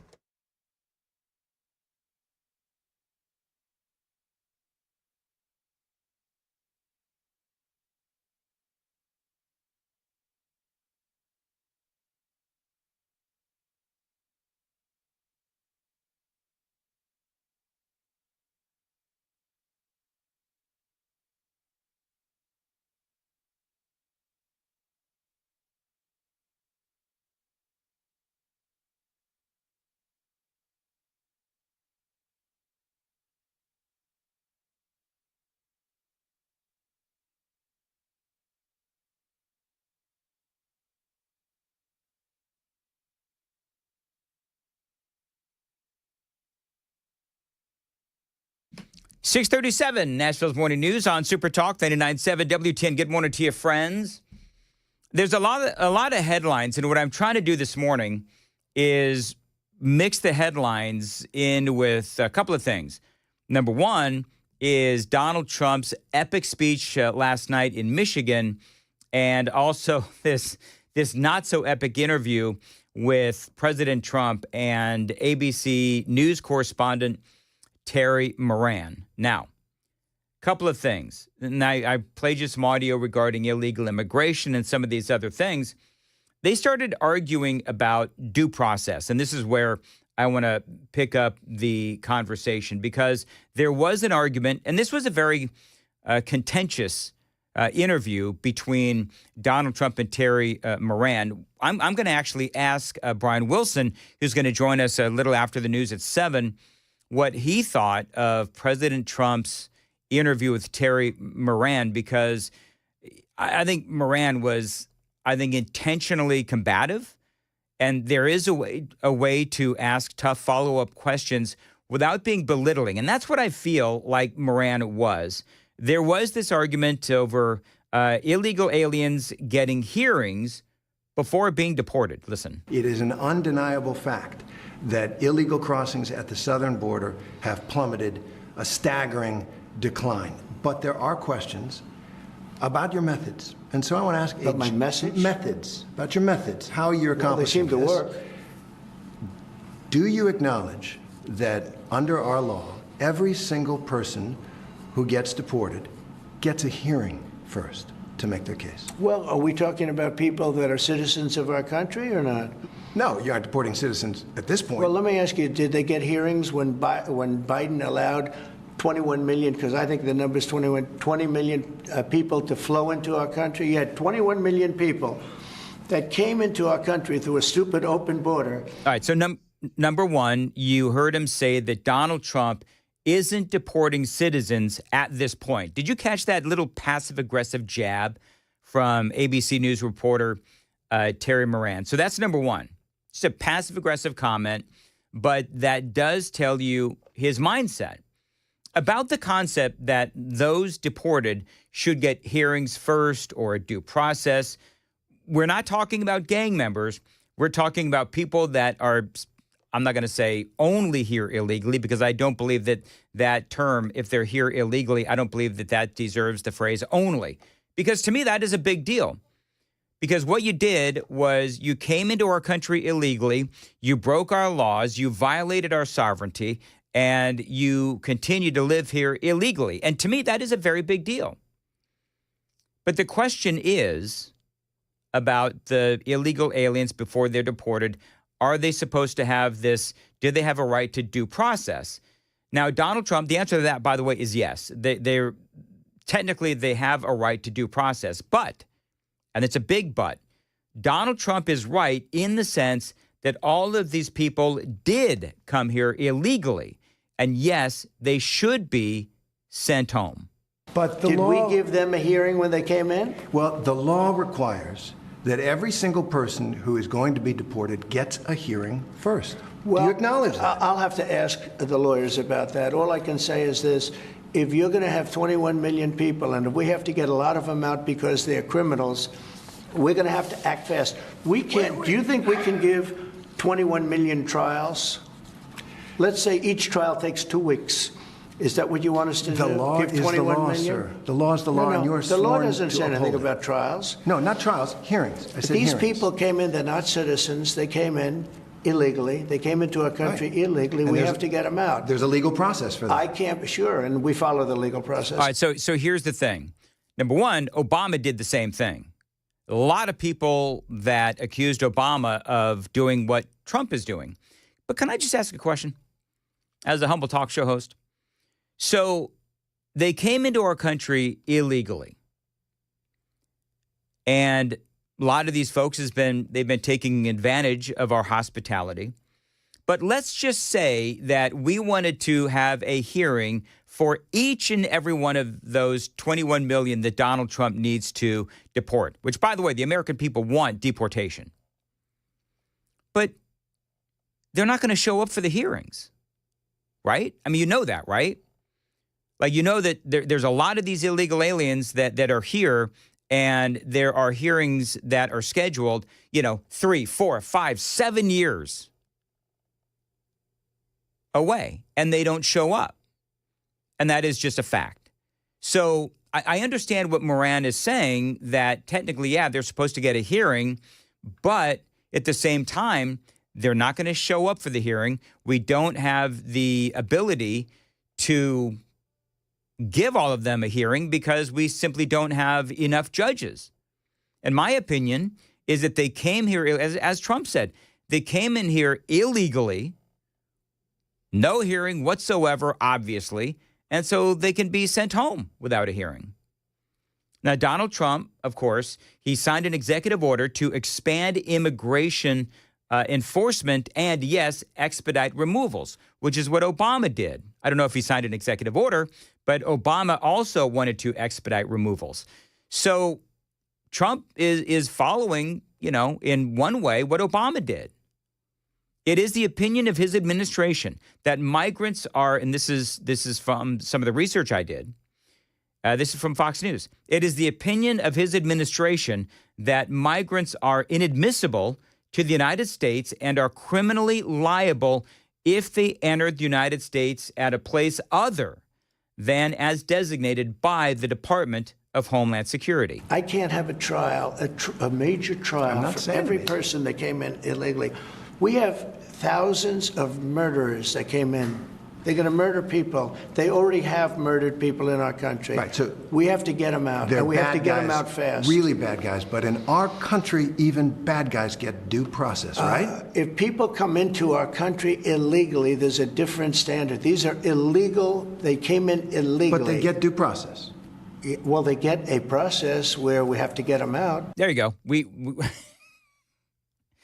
So the President Trump and Terry Moran from ABC News, they're talking past each other, but you just get away from all the legalese and talk about, at least to me, the most important part of this whole discussion is coming up next after traffic on WTN.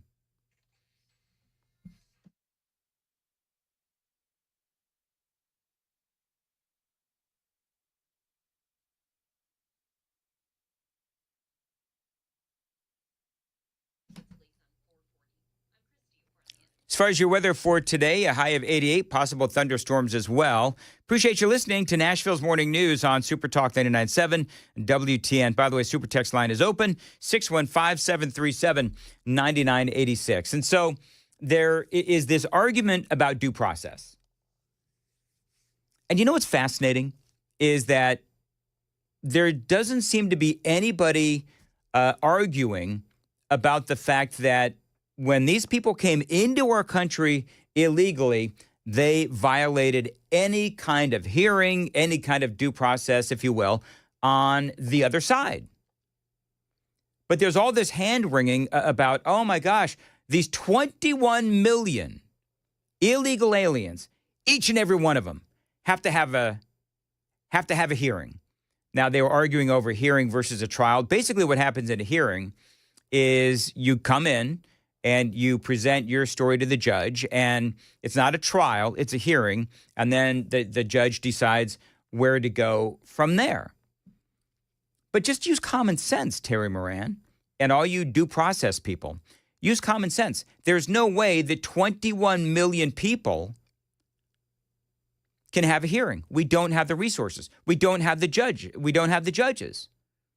And you made the conscious decision to come into our country illegally and without any kind of process. You completely ignored the process. So it is my opinion that they ought to be booted out without any process. Now, I understand that there's going to be people that are going to be saying, oh my God, how can you say that? Due process in the Constitution. I totally get it. I totally understand.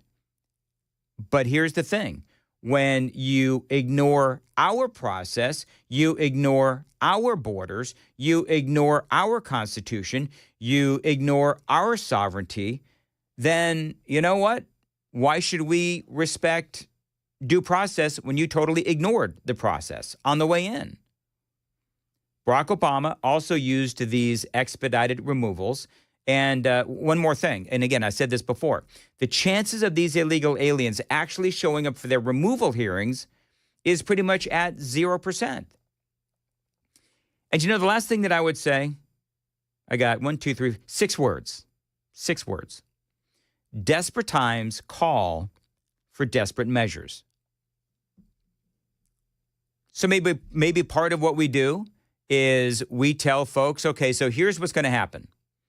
Is if you are deemed illegal and you are illegal, then we're going to send you home and then we'll decide whether or not you're allowed to come back when you actually go through the process of coming into our country legally, which is basically what Donald Trump has done.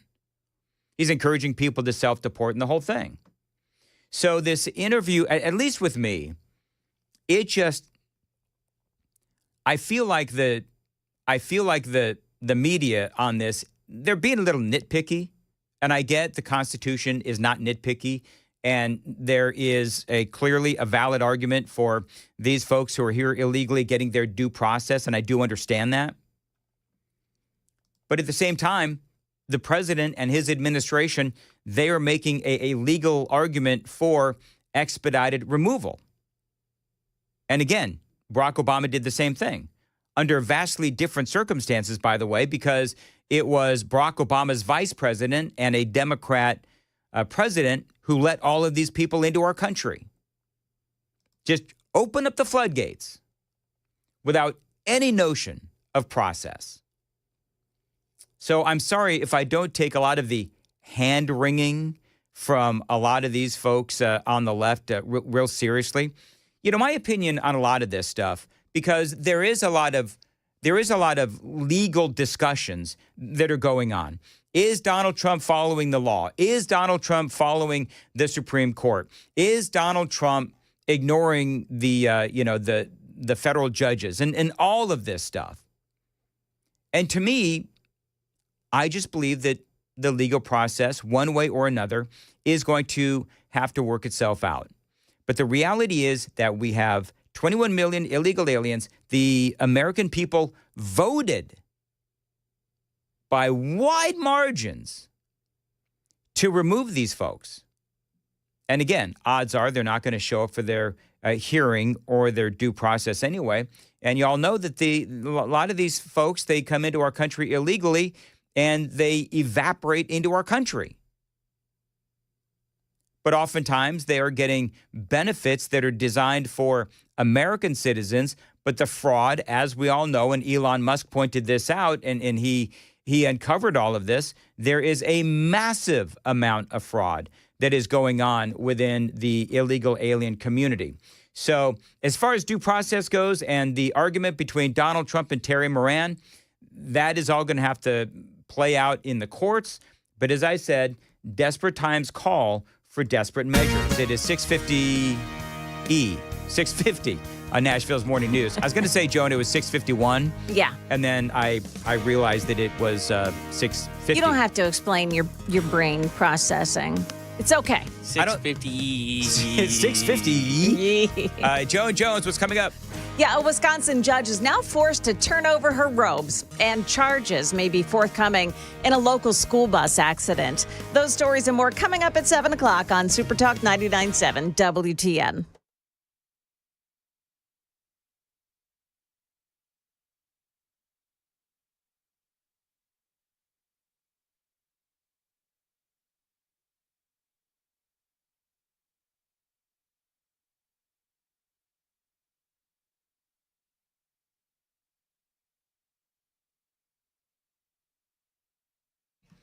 .651, Nashville's Morning News. Dan Mandis here for my window company, Window Nation. I endorse these folks because they did great work for me. Now, if you've got old and inefficient windows, it is time to upgrade with Window Nation. You know, they were ranked highest on Forbes' list of best window installers. That's right. That is my window company, Window Nation. They should be your window company as well. These are terrific windows that were made in the USA. They put new windows in my basement studio, my kitchen, and my bedroom. They look fantastic. They can do the same thing for you. And right now, a great deal for you, for listeners to my show. You buy 4 windows, you get 4 additional windows absolutely free. Plus, you got no payments or interest until 2027. That is huge. Now, these windows are energy efficient, so not only are you saving money on the install, but with Window Nation, you're also saving money on your electricity bills. Now, how do I know that you're going to be happy with Window Nation? They've got a 96% satisfaction rating and over 20,000 5-star reviews. Now, don't forget that great deal. You buy 4 windows, you get 4 additional windows free, plus no payments or interest until 2027. 866-90-NATION. Tell me what the damn deal. 866-90-NATION, windownation.com.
.655, Nashville's Morning News on Super Talk 99.7 WTN. So apparently there was a story, Joan, that I missed this morning.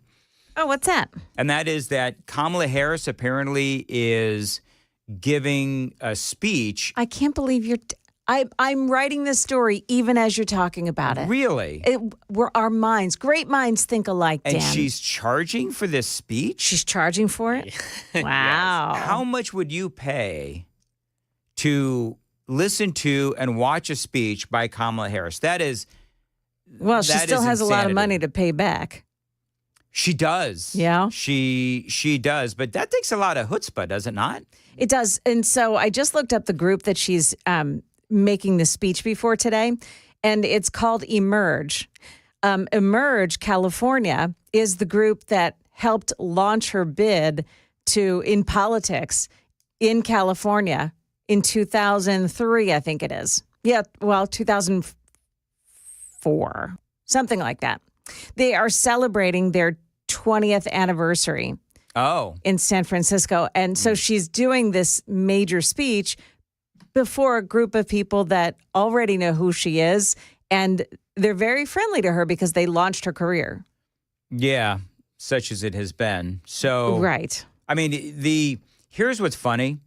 And I haven't even really delved into this much. I talked a lot about Kamala Harris back when she was running for president. Mm-hmm. But if you look at some of the laws that she implemented and some of the things she did as the district attorney of San Francisco and the attorney general for the state of California, soft on crime kind of stuff, Joan, her footprint is all over the decimation of California as a great state to live in. And a lot of the soft on crime stuff that she did, people are incredibly frustrated and angry with her over if they live in California, because California has turned into a crap hole. And Kamala Harris is the Attorney General. I'll get into maybe specifics another time, but I know I've done a number of different interviews on the things that she did as Attorney General that are soft on crime that led to California becoming a crime-ridden hellhole.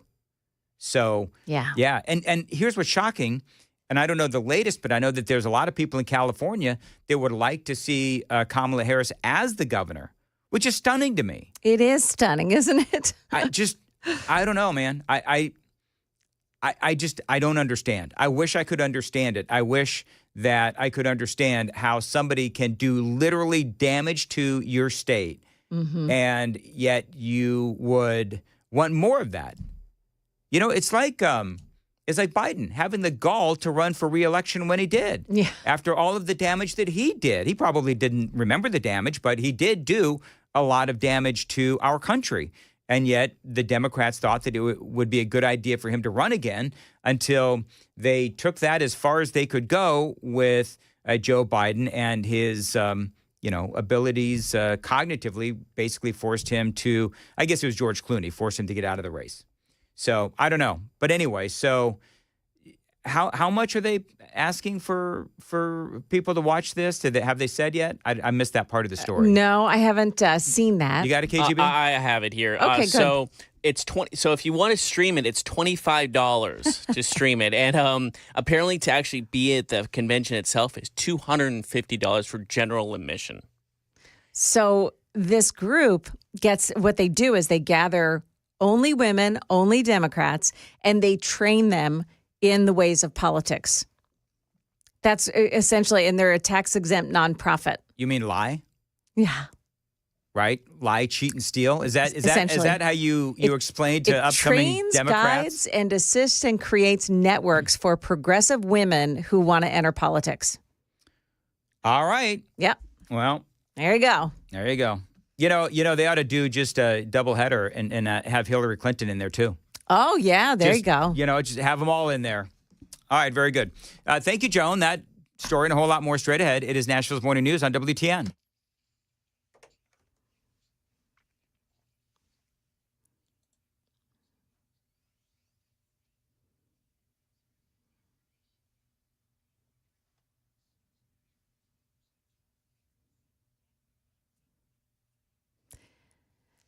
Good morning. It's now 7 o'clock. I'm Joan Jones with your top stories. Couple of traffic trouble spots this morning.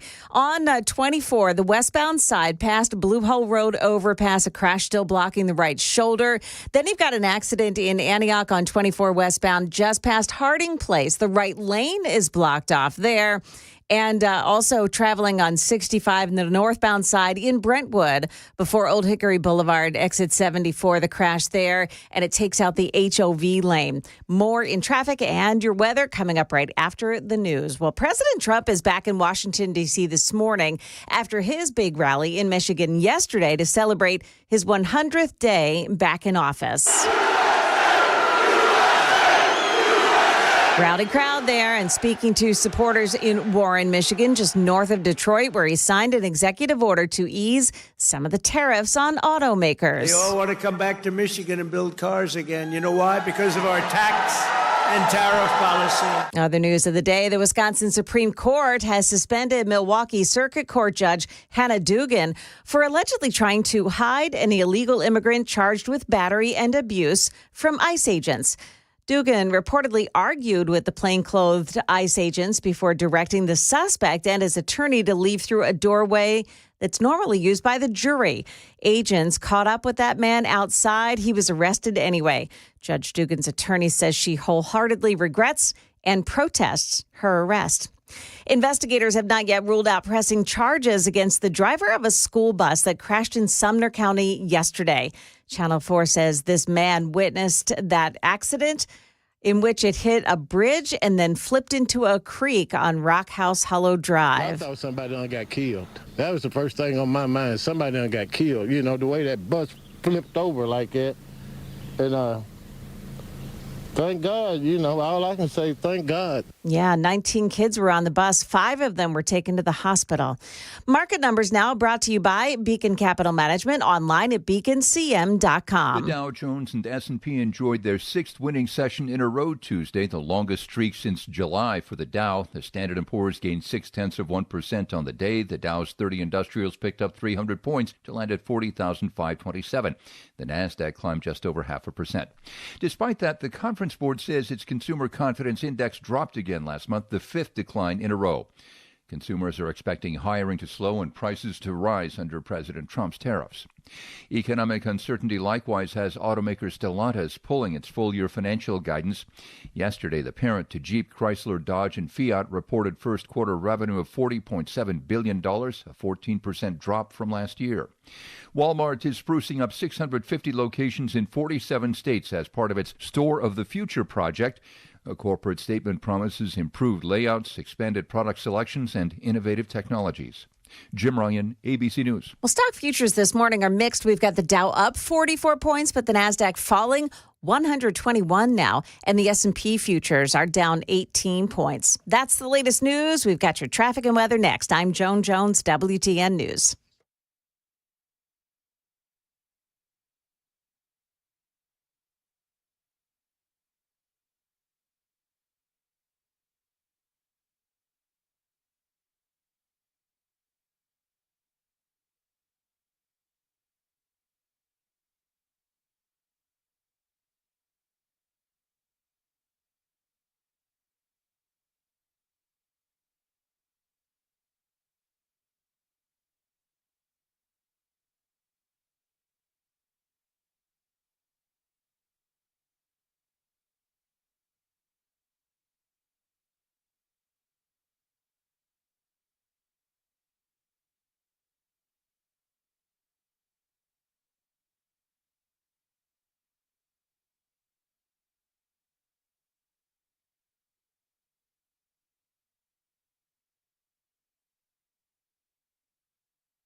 So they're still working on that accident in Brentwood this morning. It's on 65, the northbound lanes before Old Hickory Boulevard South.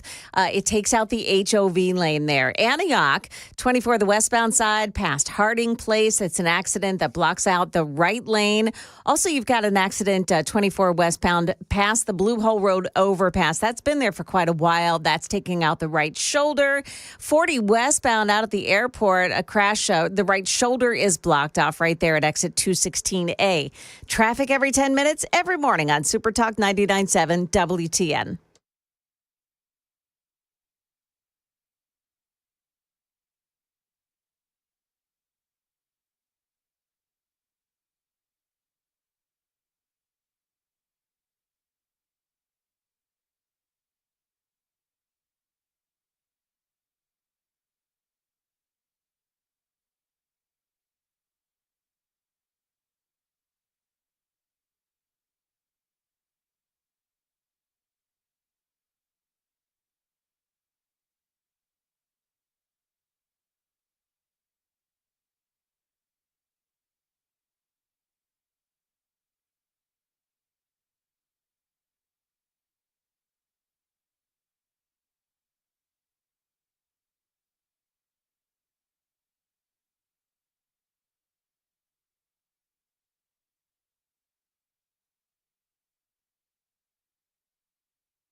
7:07, Nashville's Morning News on Super Talk 99.7 WTN. I want to welcome on in Brian Wilson.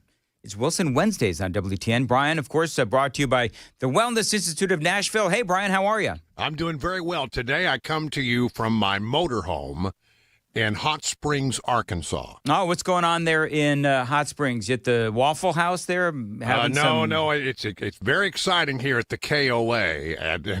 I love it. I love that you're a camper, Brian. I'm hanging out at a KOA in Hot Springs, Arkansas, headed back to Nashville after a trip to Texas, so I'm on my way back home. Very cool. Well, thank you for getting up early and, doing the radio hit for us. No, Brian, no problem. I got to ask, did you watch the interview you may not have, between Terry Moran from ABC? No, I saw it last night, yeah. Okay, so what did you think of the tenor? First of all, I thought it was unnecessarily combative. It didn't need to be combative. I mean, look, you can ask hard questions, and I sort of think that I've sort of built a career around this, asking really hard questions, but doing it in a polite way. You don't have to be ugly, and I think he was almost like showing off for all the people on the left. See, I can get in here and beat up on this guy.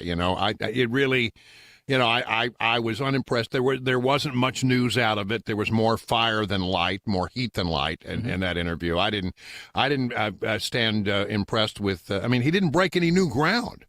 There's not a thing that he broke that was new ground or interesting. It's just a rehash of the same old stuff. One of the things that I thought was interesting is, and you're right, there is a way to ask a question. I think my ever so eloquent way that I put it in the 5 was, you can ask, targeted, direct questions without being an a-hole. For example, Dan, if I wanted to have if I was interviewing you, I would start out by going, "Well, Dan." Really? You're going to bring up "well, Dan"? You go, Brian. I have been well danned by my wife, my best friend, and now Brian Wilson. I'm just messing with you. Go ahead. I'm sorry. Your question. It's all good. Did you hear? I thought this was really interesting, actually. So you obviously, and we always talk about your experience at the network level. This was Donald Trump last night as he introduced one Scott Jennings. Listen. Right. We have a man here that I don't know, but he's defending me all the time on CNN. And he defends me really well, but he can't go too far because if he goes too far, he'll get fired. I said, "You're amazing. You can take it right to the edge." And he really does a good job. He's not allowed to go any further. He would be off, if he really went totally crazy, which he'd like to do. But I think he's terrific. Scott Jennings. So he comes out. Michigan. We were flying in here today. And I said, look at these farms. I got to get a farm in Michigan because when you own as many libs as I do, you got to put a place to put them all. Thank you all very much. So there you go. He's got to go to work today. How do you think he's going to? Oh, I think it'll be fine. He is in CNN. I think what is happening at CNN right now, and I watch it a lot now and then just to see, what their take on things is. I think that CNN has had this history. They were, I think they started out in the old days as sort of an up the middle, but then they became increasingly, they started leaning to the left because they figured, well, Fox has got the right, we'll go to the left, and that didn't work out for them at all. And so then they came back and tried to be, sort of an up the middle thing, and that didn't work. And now I think the people who own CNN would like it to be a lot more up the middle and fair. But it's just the folks there are so indoctrinated now with their talking points, and they just can't help themselves. They would have to fire when I see everyone. When I see Scott Jennings, I go, this guy's got a tough job, but he's brilliant at it. He's really, really good at it, and he knows just exactly how to just destroy them. And it's like they're in their own little echo chamber, and along comes Scott Jennings to give them a dose of, well, you're wrong about this, and here's why. And it's really always pretty compelling television. It's interesting too because they fired Don Lemon. Over there at CNN and some others. And there are reasons why they were fired. I don't remember exactly why. I think I remember Don Lemon was kind of rude and a jerk, but whatever. So not surprising. But when your entire staff is leftist and, as you said, indoctrinated, the owners, they would like them to go in a direction, but until you fire everyone, literally everyone, there's not much you can do because it seems like they're going to do what they want to do. By the way, do you think Scott Jennings would have a shot at replacing Mitch McConnell in the U.S. Senate? Because people are saying that he is considering a Senate run in 2026. I think you have a real good chance, and I'd like, I would be, I think that'd be a really good thing for him to do. He's in good shape with his bosses. He may irritate the leftists over there at CNN, but he's in good shape with them. They just signed him to a new contract. Yeah, so, big old raise too. Yeah, big old raise. So they like him, and what they need to do is hire a bunch of more people like him. Yes, absolutely right. All right, one more thing. We got to check traffic in a little bit, but Trump today is now day 101. So first 100 days. Interesting how some people will say Trump's first 100 days were great, and others say there's the worst 100 days in American history, depending on who you ask. What say you? I think it's been a great, remarkable 100 days. They tried to do a lot, and there were a couple of occasions where things, weren't done elegantly. Let's put it that way. Yes. And so I think it's been a really, on balance, I think it's been a really good 100 days. It was interesting. One of the things I saw last night, I was watching a little bit of Fox, and they were talking about the 100 days, and they played the sound bites of all the Democrats talking about how disastrous the first 100 days have been. And then they went back and played from 2017 during his first term, what they said after his first 100 days. It was exactly the same words. It's like they just pulled out an old press release and just started using the old talking points. There wasn't one iota of difference between what they said in 2017 and what they said yesterday.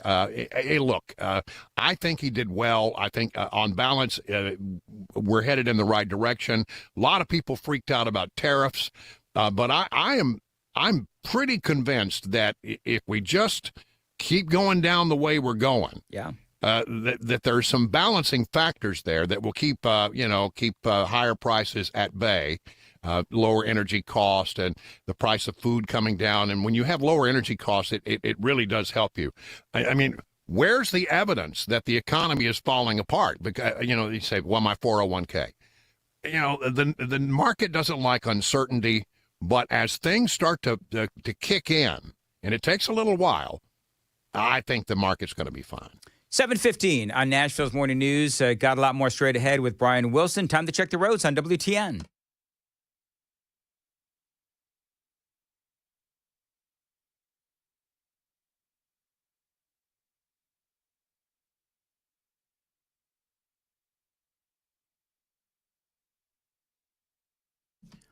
$7:15, Nashville's Morning News. As far as your weather today, it's going to be 88 degrees for a high, possible thunderstorms as well.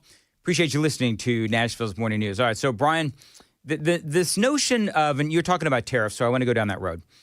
This notion of sacrifice, it seems to me that Trump is sacrificing his polling because his numbers are down. I don't believe the polling, and I don't buy much into the polling, but just go with me here. So it seems like Trump is sacrificing his polling to try and change our economy, find ways to protect and create jobs, eliminate federal income taxes, deregulate, extend his tax cuts as well. To do that, he does need this tariff plan to work. That is, of course, impacting the markets. That is impacting his polling. He is sacrificing his polling to get the difficult work done. I think that's part of what would define Donald Trump's first 100 days is the fact that he really is trying to do something that has never really been done before. It needed to be done a long time ago, and nobody wanted to take it on, and he's willing to do it. But imagine how quickly that's all going to turn around, Dan, when you start to see the tax cuts kick in, and people are getting real breaks in their tax liabilities. It's going to be a remarkable thing, and you will see public sentiment turn around completely. Listen, he's got nothing to lose. I mean, he can't run again. He is in a position, a unique position as presidents go, that he can come in and do that are hard and unpopular things that in the long term will pay off. Nobody else wanted to do this because they knew, well, we could try that, but it would take a long time for that to pay off. And we got to think about re-election and this, that, and the other in the midterms. He doesn't care. He's going to come in there and do what he thinks is right. I am confident that in time, this is going to play out really well for him. And I think people, when they start to see tax cuts and cheaper prices and the 401k start popping back, and they will. Yeah. They absolutely will. I think this will pass. So he's got a very short window where he has to do a lot of hard things before you really have to start thinking about the midterms. And so I think he's trying to get as much done as quickly as he possibly can going in. You know, you talk about trying to get as much done quickly as possible. That interview last night with Terry Moran at ABC, I just played the audio and talked a little bit about it earlier. I was listening, yeah. The whole concept of due process, and where Moran he kept hammering, Donald Trump on these, 21 million illegal aliens getting their due process. And I'm unsure of what the legalese is for Trump to justify deporting these folks, except that he wants it to be fast and he wants it to be quick. And here's what I would say about that. I had a whole monologue on this earlier, but I just find it so telling that you have all of these people in the media, and they're so concerned with the due process of these people going out of the country when they didn't seem concerned at all about them literally breaking into our country. Yeah, listen, where was the process of them coming in proper? There was no process at all. It was just a rubber stamp. Let's rubber stamp them. They got rubber stamped in. Let's rubber stamp them out. Right. I mean, basically, if you need to line everybody up and the judge has to bang his gavel in a 15-second hearing, let it be. But I mean, seems like to me when you come into this country illegally, you are not a citizen of this country. So how far do your rights extend? I don't think that's sort of this gray area. It is a gray area. Ultimately, the Supreme Court's going to have to decide on it. Yep. But in the meantime, I think you've shut down the flow. You're making it you're giving people incentive to leave the country voluntarily by saying if you leave now, then we can work out a way for you to come back in legally if you're a good person. But, what obligation do we have as a nation to harbor criminals who've been sent here, to empty out the prisons in El Salvador? Right. By the way, the Kilmar Abrego Garcia story, yes, interesting development. It just happened that they have a situation where the Department of Justice apparently now investigating that traffic stop in Tennessee that has raised so many eyebrows. Why did they let him go? He's in a van. He's in an SUV. He's got 8 people, no luggage. The person who owned the vehicle had already been convicted of human trafficking. Pretends he can't speak English. Yeah, all that stuff. Well, apparently now the DOJ is looking into that. I don't think they're looking so much at the state of Tennessee as they are who at the FBI told them to let this guy go. Absolutely. And one way or the other, I thought it's very interesting now that the Department of Justice is investigating that matter. Well, the other thing that's interesting, Brian, and people may have missed it when we spoke about this earlier, New York Post is reporting the Kilmar Abrego Garcia, the ex of his wife, okay, you got to follow the bouncing ball. The ex of his wife filed legal paperwork, apparently, because he was upset that the wife was dating an MS-13 gang member. That would be Kilmar Abrego Garcia. Right. And that was years ago. So, we were having this whole, I don't even know if I want to go back to it, but we're having this whole discussion about the MS-13 tattoos on dudes' knuckles.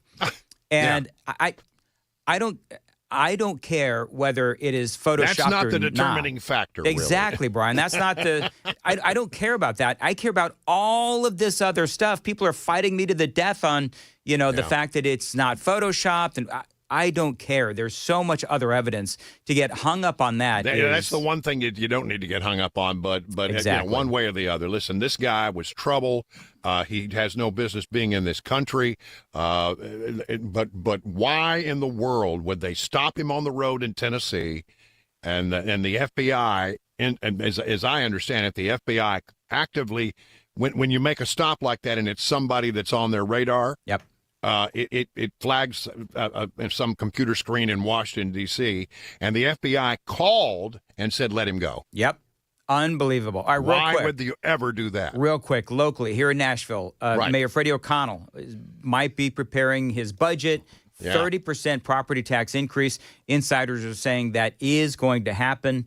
Apparently, one of the things they're going to do is blame Trump for this due to what they call federal funding cuts. Oh, my goodness. What are your thoughts? Well, first of all, we all knew that he couldn't pay for his transit plan right. without having to raise taxes. Yep. I mean, he never admitted that, but we all knew that couldn't happen. At least I certainly saw that coming about a mile away. Listen, there will be an outrageous response. I mean, 20 or 30% increase in property taxes that we're hitting people where they live. A lot of people will not be able to do it and won't be able to, come up with the dough for that. Mm-hmm. And I think it really is all because of his transit plan. I think ultimately he's got to find ways to fund the government and do this expensive transit plan. And I applaud those who are now standing and saying we're going to protest any property tax increase in Nashville. Let's have another tax protest. We need one. Listen, Brian, people need the extra cash to have the $250 to watch Kamala Harris do her speech. There you go. All right, very good. My goodness, Kamala Harris. You think she would have learned to just go quietly away? You know what, though? California, and I just had a little thing on this. California a lot of people want her to become the governor, even though she has helped destroy the state of California when she was attorney general and district attorney. It is absolutely insane, these people on the left. It's like, everybody's okay. leaving California, and yet the people who stay there just continue to make bad decisions when they go to the polls. And you get what you deserve, I suppose, but it's really a sad thing to see the state of California and sort of get into the state of disrepair that it's in right now, and that she's the last thing that they need. All right. Very good. Brian, thank you, as always, and brought to you by the Wellness Institute of Nashville. And, Brian, have fun on your way back to Tennessee through Texas, I guess, I'll be right? back there later this afternoon. Oh, all right. Very good. All right. Talk to you later. Brian Wilson. All right. By the way, there will be a Joan, just so you know, and so people listening know, Pamela Furr has texted me. Tell folks there is a rally tomorrow, because Brian was talking about, protesting. There's a rally tomorrow in front of the library at 9 a.m. Protesting the possible property tax increase from Mayor Freddie O'Connell. Ooh. Yep. Tax and spend Freddie. You think I can make that happen? Like put it on a hashtag? Yeah, I think you could make it happen. Tax and spend Freddie? Yeah. Maybe we can do that. Put it on a hashtag. There you go. By the way, that's going to be before his State of Metro address, which is happening tomorrow. All right, very good. Joan Jones is here in the newsroom. Joan, what's coming up at 7:30? So the government's read on the economy, a pretty consequential report, is due out any minute now. We're on top of it. We'll bring it to you as soon as it comes out here on Super Talk 99.7 WTN. Joan, I failed. What? Oh, no. I forgot to do aperture. I forgot to throw aperture Oh, no, at you Brian. didn't do it. No, Call but him you know back. what? He totally threw me off with the whole well Dan thing. Yeah. Of all you know what he did? He knew that I was going to throw aperture at him, and so he caught me off guard with the well Dan. It was clearly his fault. I have been well Dan by the most important people in my life. It's just a matter of time before my daughter does it. Yeah. And your grandson. And my grandson. Oh, I Yeah. can imagine that. It's all right. He's already pooped on me. Anyway, 7:26. Moving right along. 7:26, Dan Mandis here. And listen, if you have been sidelined with chronic back, neck, and knee pain, check out my friends at the Wellness Institute of Nashville and Dr. Kevin Mitchell. I've been a client for over 10 years. I've never felt better. Now, I arrived in Tennessee over a decade ago, and I went through spinal decompression therapy for my chronic back pain. It really did help me a lot. And every once in a while, I do need an adjustment. And yes, Dr. Mitch fixed me right up. Now, a great deal going on right now from the Wellness Institute of Nashville. They are offering the Big 47 offer in honor of our 47th President of the United States. 47% off spinal decompression. 615-246-5009. 615-246-5009. Painisbad.com.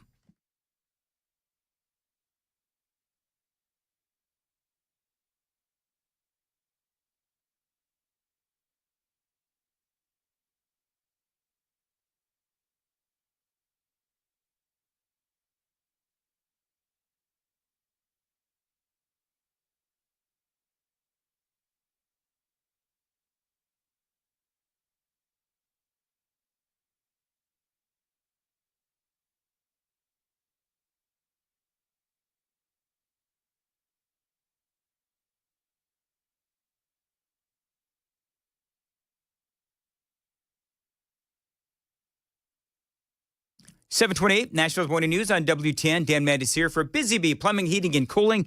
Spring rebate madness continues at Busy Bee right now, because they're always looking for ways to save you money. Right now, a mini split 17 SEER or heat pump 17 SEER, that is going to be an $800 rebate.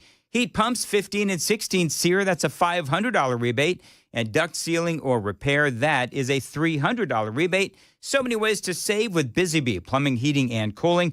This is my HVAC company. There's a ton of other benefits, by the way, when you join the Beehive Club. Check them all out at their website. It's busybeehvac.com. 615-775-7833. Save money with Busy Bee. 615-775-7833. busybeehvac.com.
Good morning. It's now 7:30. I'm Joan Jones with your top stories. We are expecting the government's report on first quarter GDP any moment now. Analysts are saying that it's likely that the U.S. economic growth hit a speed bump during the first quarter. The economy grew at 2.4% in the fourth quarter of 2024. So we'll bring you the latest numbers as soon as we get them here.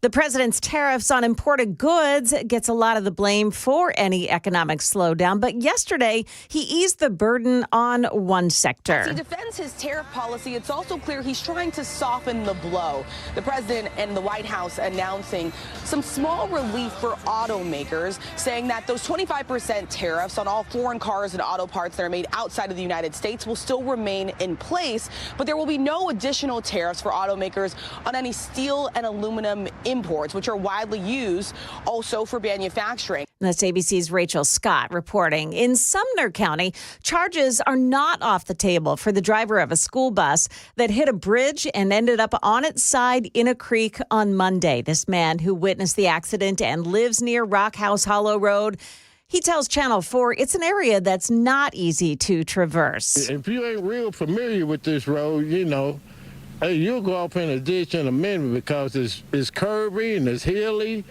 and plus the speed limit ain't nothing but 30 miles an hour. He'd like to see flashing lights and speed bumps along the roadway. For now, a substitute driver has taken over that bus route. Look at stock futures here as we await the word on the economy. The Dow futures have just turned negative. They're down 38. NASDAQ futures down 186. The S&P futures are falling 33. We'll keep an eye on this. And here we go. It says here that the U.S. economy shrunk at 0.3% in the first quarter as Trump policies are weighing uncertainty on businesses. We'll have more on this as we learn about it as it comes in this morning. That is the latest news. Traffic and weather are up next. I'm Joan Jones, WTN News. Thank you, Joan. Dan Mandis here at 7:32. I want to tell you about my carpet cleaning company, Zero Res. Now, I've been a client for years and years with Zero Res. One big reason is that they really do help my allergies. Now, carpet is the #1 air filter inside your home. It filters out airborne particulates, pollen, bacteria, you name it. Zero Res will filter out the bad stuff so you can keep your filter clean. And Zero Res does this better than anyone. They don't use any of those harsh chemicals, none of those harsh soaps, just powered water that leaves behind soft and fluffy carpets. Now remember, again, a clean filter means a healthier home. Here in allergy season, that is critical for you and your family. Now, they've got a great deal going on right now. 2 rooms of carpets cleaned for just $109, and you are going to get a free hallway as well. Again, 2 rooms of carpets cleaned for just $109, and you get a free hallway, plus 25% off of area rugs. Restrictions may apply. Call them. Tell them Dan told you to reach out at 615-535-9376. 615-535-9376. Book online, ZeroResNashville.com.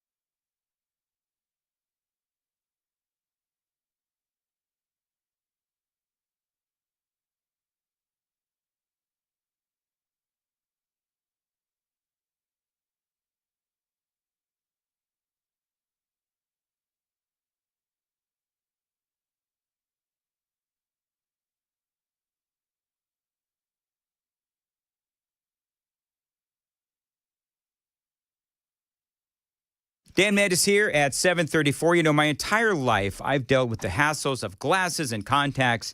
And as I've gotten older, my eyesight has been getting worse and worse. Issues driving at night, reading small fonts, and halos around lights. It's been really frustrating. And so I decided that I could not keep living like this.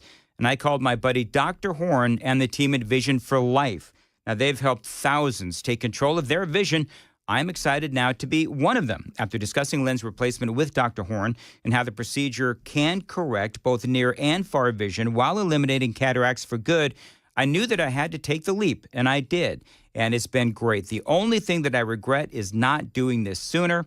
Call them today if you want to fix your vision, 615-436-2020, 615-436-2020. Find them online anytime, visionforlife.com.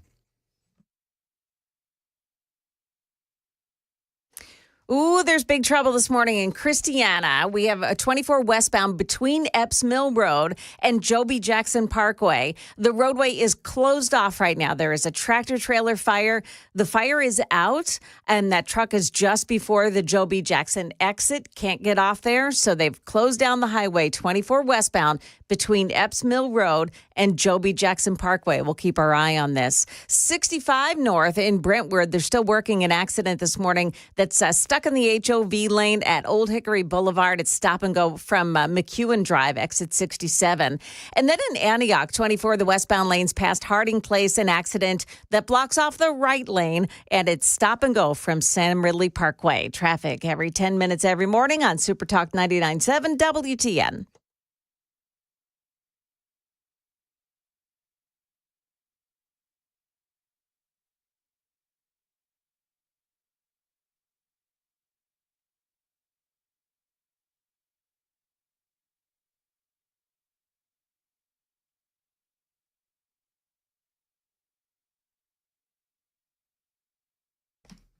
7:36, Nashville's Morning News on Super Talk 99.7 WTN. Got a special segment now.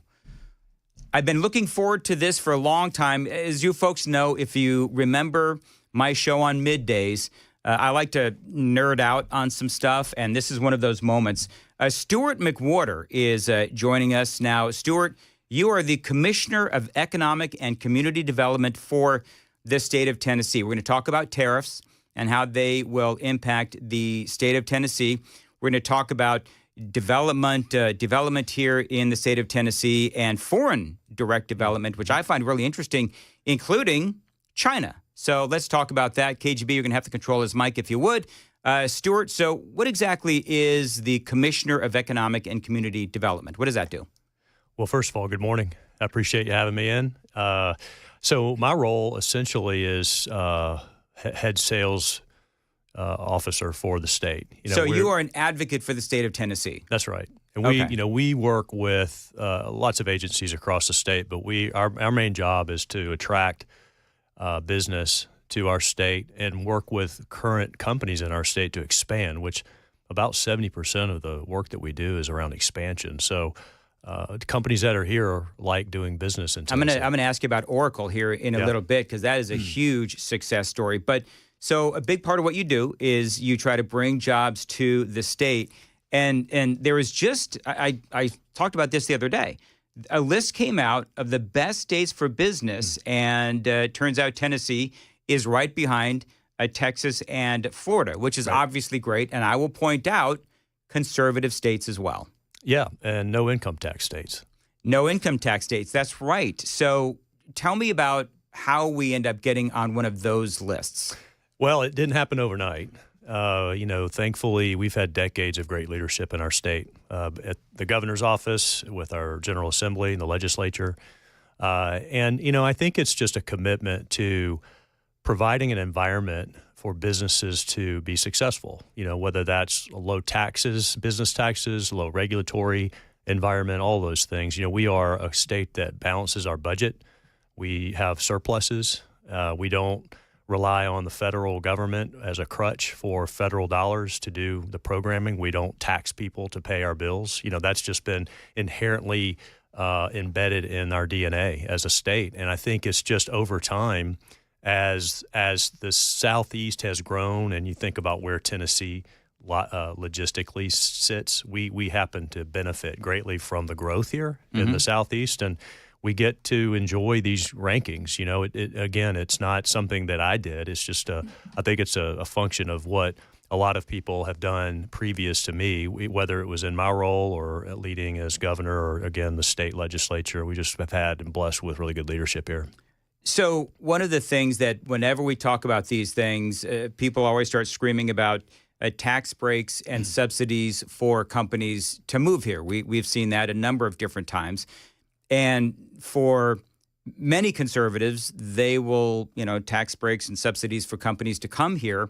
That is a notion they don't like. Other conservatives will say that it is an investment. And we, in the past, I'm assuming, have seen really good return on those investments. Talk about that. Yeah, I understand the both sides of the argument. I believe the ROI is there. I think you have to have a thoughtful approach to that. One thing I would like to mention that a lot of people may not understand or know is that every time we as a department issue grants to companies for jobs, to create new jobs, it's net new jobs, there is what is called an accountability agreement that goes along with that, which means that the company is signing a document with the state of Tennessee that they're going to deliver on those net new jobs over an agreed upon time frame. And if they don't hit within a certain percentage, usually it's 90% of that, the state has the ability to claw back a portion or all, in some cases, of those dollars that went to them as part of that incentives. And we hold... And that's in every agreement? It is. Interesting. Yeah, it is. We and the reason that was put in place about 10 or 15 years ago. Actually, it was about 15 years ago. Senator Bill Hagerty was in this role, and when he got appointed by Bill Haslam to serve, that's one of the things he put into place, and we've held that ever since. A lot of states don't do that, by the way, and we've it's something that we don't take lightly. When we are talking to businesses, we ask for their proof of financing. We want to know what their balance sheet looks like. We're not providing incentives to companies that aren't in a position to pay that back. That's really important for us to do. And as part of providing these grants and these incentives for companies to grow their employee base, that goes along with it with these accountability agreements. All right, so have you ever had to claw back? Yes. You have? Oh, yes. It's not fun. I was going to say, that's got to be an awkward conversation. It is. Are you at liberty to say which deal didn't work? We can't. It's those are confidential. But I would say that it's not a fun conversation because likely the company, they didn't sign the agreement hoping they could do it. They signed it with the full intent to do it. But for whatever reason, it could be a market issue. It could be a whole host of things that they come back and say we're not going to hit our numbers, and we'll say, you sign an agreement, it's a contract with the state, and we have to enforce that.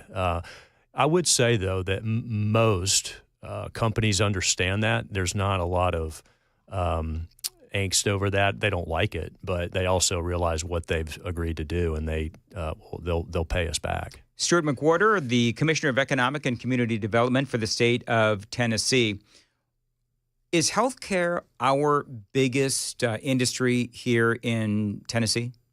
It's definitely one of the biggest clusters across the state. There's about a dozen industry clusters that we have focused on, across these last few decades. Automotive is probably one of the largest, and we can talk more about that. But healthcare in Middle Tennessee definitely is. If you think about what's happening, I'm a family product of HCA. My dad spent most of his career over there, so I have a lot of history and knowledge of HCA over its 58 years of history.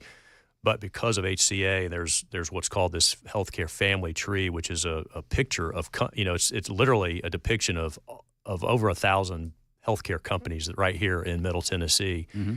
And it really tells a story about why Nashville and Middle Tennessee has become and continues to be the healthcare Silicon Valley of healthcare is what they would say. And speaking of which, Oracle. Yeah. So that is clearly huge. They actually, and I thought it was interesting, I had somebody in here from Oracle talking about this a while back, but they decided to move here instead of expanding in Silicon Valley or Austin, Texas.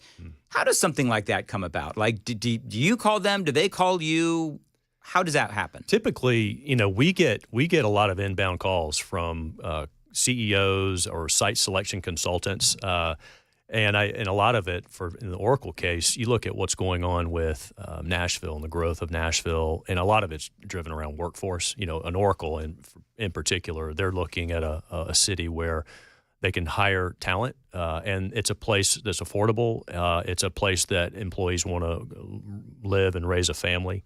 As you know, it's the cost of living here compared to other parts of the country is much more attractive. So, that was a opportunity that between them reaching out to us and us going out to the West Coast and talking to leadership at Oracle over a pretty short period of time, developed the relationship and landed that deal.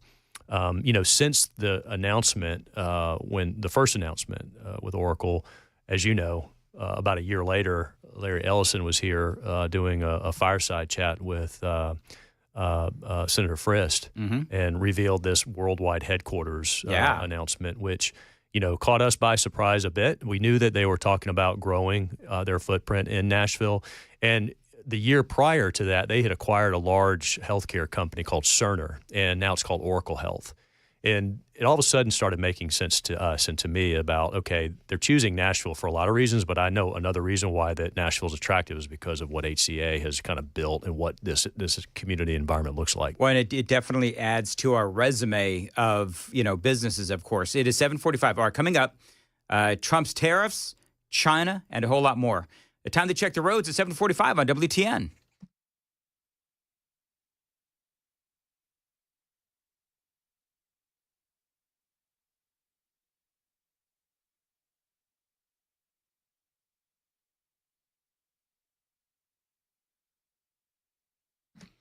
7:46 on Nashville's Morning News. Today, a high of 88, possible thunderstorms. 68 degrees now on WTN. Stuart McWhorter is joining us, the Commissioner of Economic and Community Development for the state of Tennessee. All right, let's talk about Donald Trump and the tariffs. And I'm just going to ask you just a wide open question, open-ended question.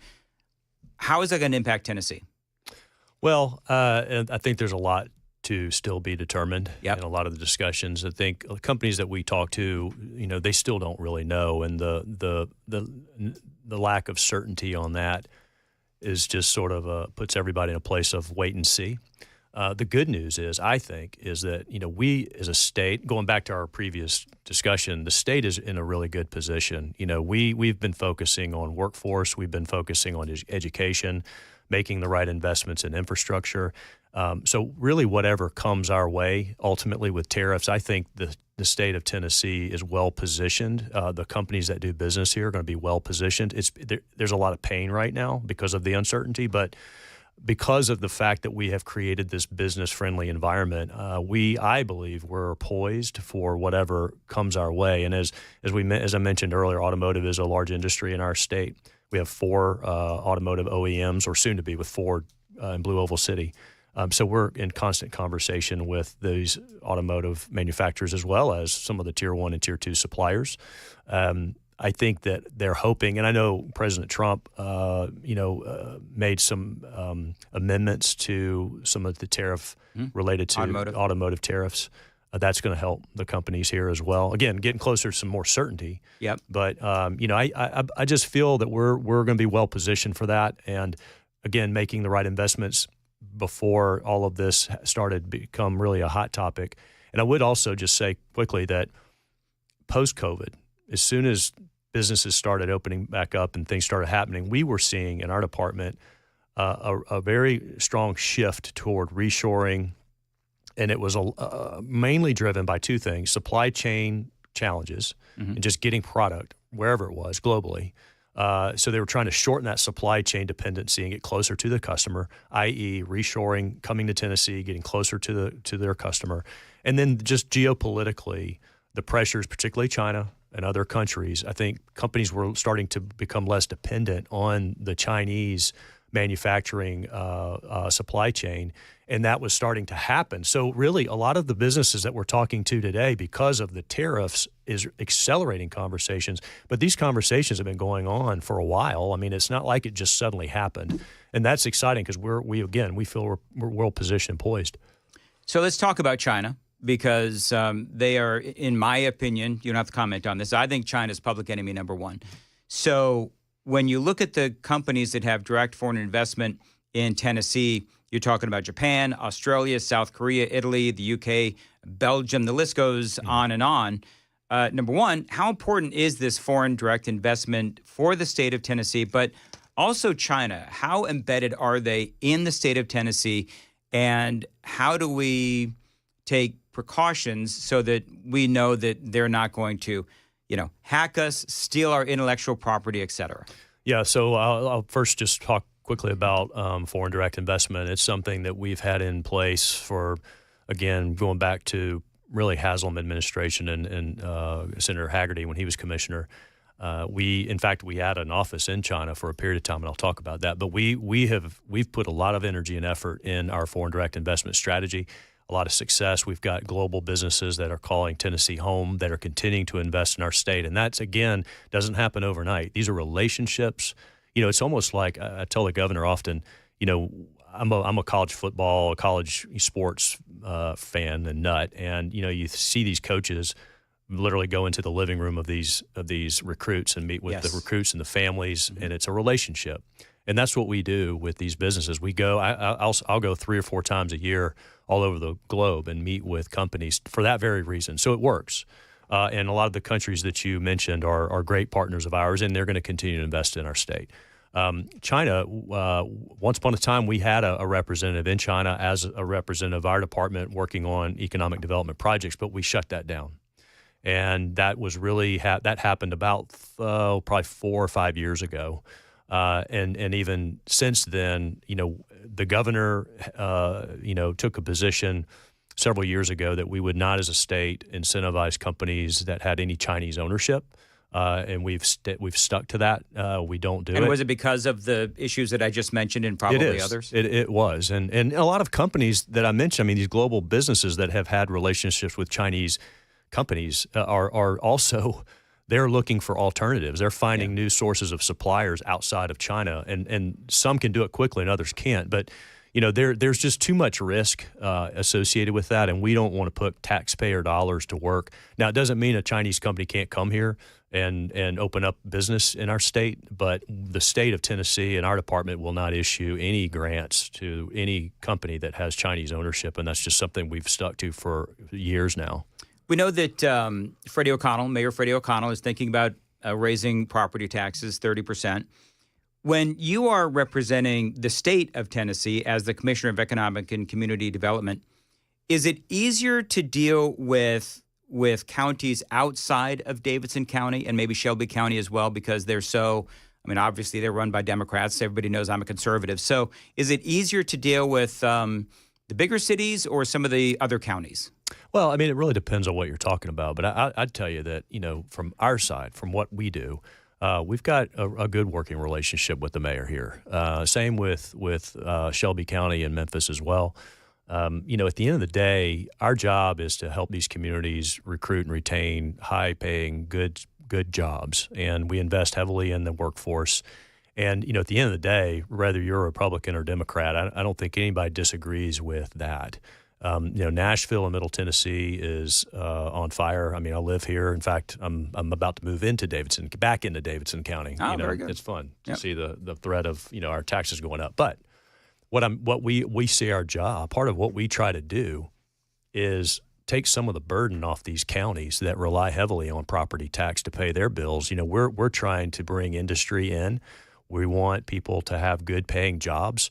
And, if there's other sources of revenue that come in, and what I'm really referencing is companies that come in make significant capital investments. So all of a sudden, that real estate property goes up in value because of that CapEx. They have to make these companies have to make these investments. So we're, part of our role is to bring those jobs and those investments to these communities. It makes a huge difference to these rural communities, and we work with all 95 counties. Yep. And we've had some counties see phenomenal growth because of just the growth of the state, particularly in West Tennessee with Blue Oval City. So some of these counties that haven't seen an economic development project ever are starting to see projects spending $100 million, $500 million in their counties. And you think about what that brings to the table in terms of capital investment, property tax assessments, and revenue to those counties. It's a big deal. Most important question. We've been on for like 20, 25 minutes. I failed to ask you the most important question. You're a big college football fan. How are the Vols going to do? I think they're going to be great. They're going to be good? They're going to be great. Yeah. All right. I'm a Clemson grad, but my wife's a UT grad. Oh, okay. And so I'm a big. Have you converted her or she converted you? We've converted each other. Okay. Yeah. Like any healthy relationship. That's right. Stuart McWhorter, thank you for coming in. I appreciate it. Interesting. Will you come back? Absolutely. 100%. All right, very good. It is 7:54, Nashville's Morning News on Super Talk 99.7 WTN. Joan Jones is in the WTN newsroom. Joan. Yeah, so stock futures are sliding now after that report on the economy that shows things are slowing down. Also, what Kash Patel just did about some of his woke employees at the FBI. Coming up here at 8 o'clock on Super Talk 99.7 WTN.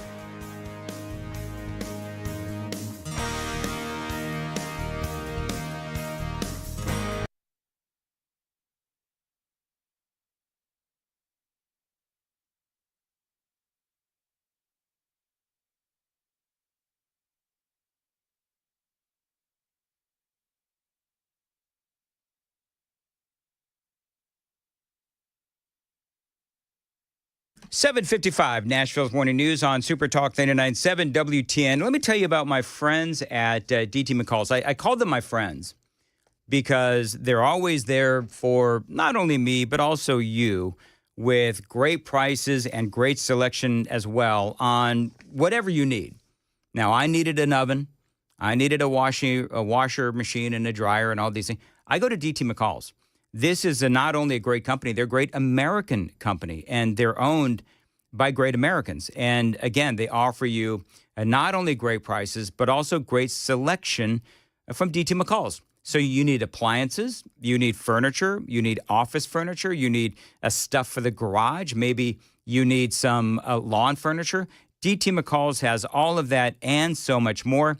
Check them out today. They've got 5 locations throughout Middle Tennessee. Always looking, by the way, for ways to save you money. Check out all their specials at dtmccalls.com. That's dtmccalls.com. They've got 5 locations across Middle Tennessee: Carthage, Cookeville, Lebanon, Lafayette, and Franklin. And again, always online, dtmccalls.com.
Well, good morning. It's now 8 o'clock. I'm Joan Jones with your top stories. Well, they've opened up 24 westbound this morning there in Murfreesboro just before Joby Jackson, but you're going to find it's still slow. There was a truck fire. That truck is still in the right lane, and so is a lot of equipment there.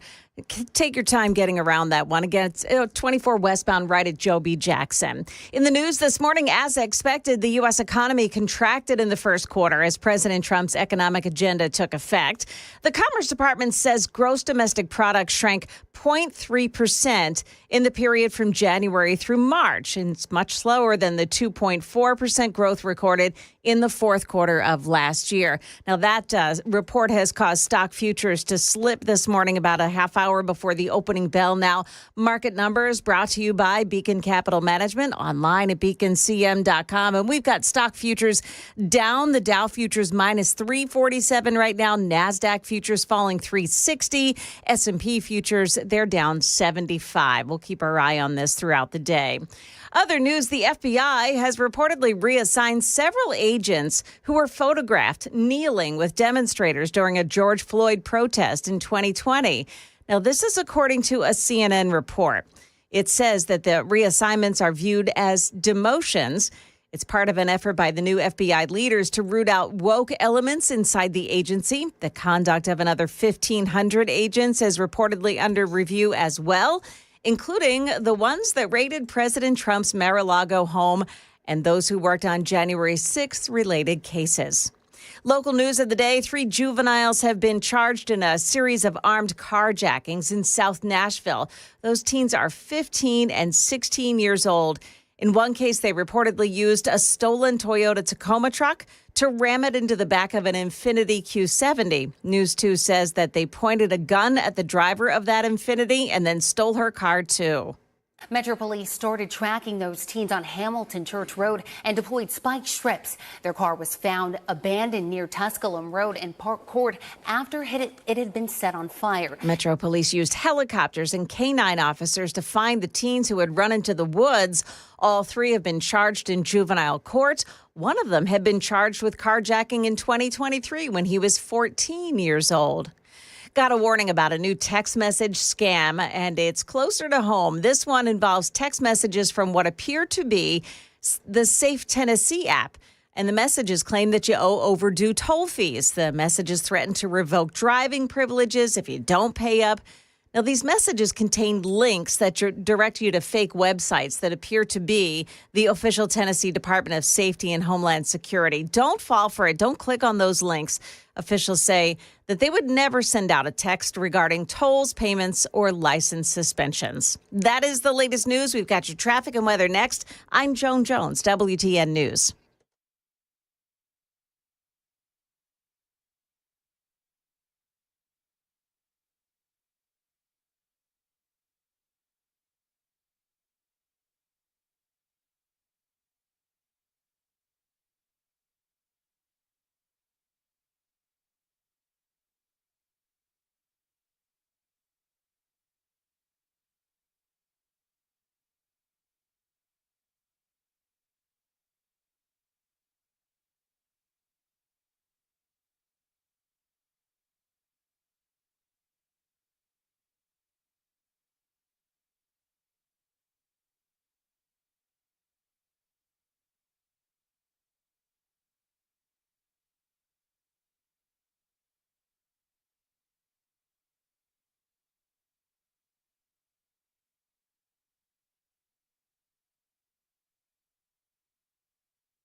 Okay, so once again, 24 westbound at Joe B. Jackson Parkway. It's all opened up there, but you still have that truck fire, that truck that was on fire. It's in the right lane. The right lane is all blocked off and traffic is slow around it. Elsewhere, you've got an accident this morning involving injuries at TSU. It's Jefferson Street at 28th Avenue North. Hendersonville, New Shackle Island Road, north of Vietnam Veterans Boulevard. That's a crash as well. And one at Mount Juliet on East Division Street at Beckwith Road. Traffic every 10 minutes every morning on Super Talk 99.7 WTN.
'807 Nashville's Morning News on Super Talk 99.7 WTN. Welcome on in to the fourth and final hour of Nashville's Morning News. EJ Antoni is going to join us here on the Newsmaker Hotline. EJ, always great to speak with you. For folks not familiar, EJ, of course, financial analyst with the Heritage Foundation. You've seen him on Fox News, Fox Business as well.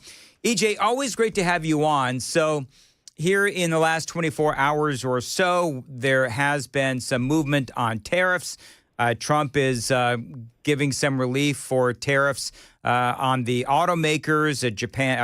China has also given an indication that they are now looking at a number of different industries, imports from America, where they're asking their companies in China, okay, so are there industries or are there products that we need to stop tariffing because we need them too much here in China?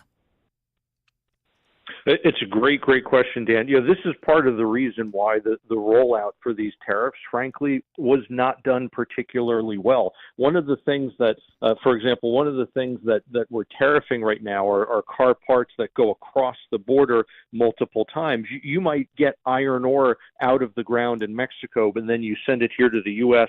to refine it. It gets tariffed. The refined ore gets sent back to Mexico to be processed into sheet metal. It comes back to the United States. It gets tariffed again before it can be made into a car door. Then it gets sent down to Mexico, and then they assemble it into a car, and it gets sent back here, and it's tariffed yet again. Yeah. So you don't want all of these industrial inputs, whether it's things like car parts or whether it's things like machinery that are going to be used in a factory to help employ Americans. You don't want to tariff all those things. That actually hurts us more than it hurts anybody overseas. It is interesting. So this was from Newsweek. This was from this morning. Chinese officials quietly drawing up a white list of critical U.S. goods that importers rely on to exempt them from Beijing's retaliatory tariffs. Reuters reporting again this morning, citing unnamed people familiar with the matter. But we've seen this version of the story, I think, for the last 4 or 5 days, to be perfectly honest. Is China blinking? I think so. We forget that before this whole tariff fight even started, the Chinese economy was actually going into a tailspin, and it's difficult to make that assessment. I understand, because you can't rely on any of the official data coming out from China. They just lie, unfortunately. So you have to rely on a bunch of other data. For example, if you want to know how much is China actually exporting, you have to go look at all the different countries around the world and see how much they're buying from China and then add it all up. It's a pretty arduous process.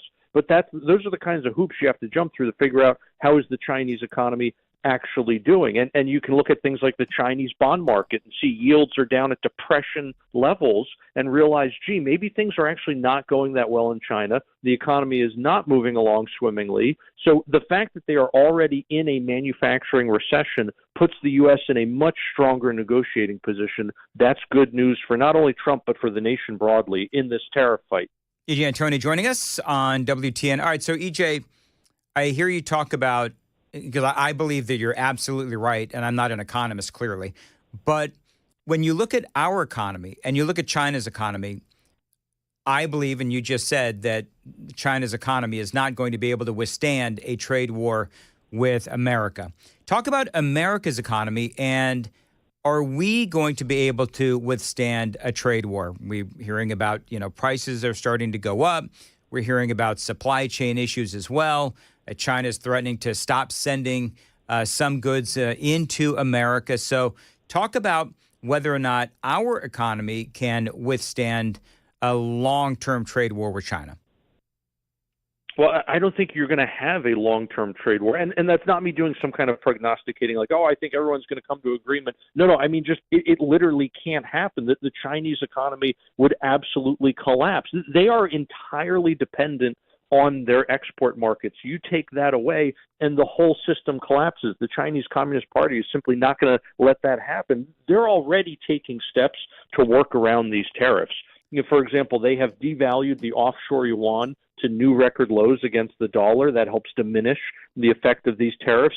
They're also already working on dumping even more products into countries like Canada, where they then get repackaged, relabeled, and then reshipped into the United States. They just slap a different label on it, so it'll say made in Canada instead of made in China. So they're already taking steps to try to work around this, specifically because they cannot sustain a long-term trade war. So the question is just, how does it ultimately get resolved in the relatively short term or maybe medium term? But there is no way this goes into a long-term drag-out battle, because the Chinese Communist Party simply can't last that long. Well, Kevin O'Leary, of course, from Shark Tank, he actually said that what Trump needs to do is level a 400% tariff on China to get them to the negotiating table. And what he's talking about there is exactly the things that we just mentioned, right? It's the fact that China in the very near term has so many workarounds, and it's going to take many months of cracking down on those different measures. It's going to take our trade office, the trade representative's office here in the United States, again, several months to really find all these loopholes, crack down on them before China ultimately starts feeling the effects.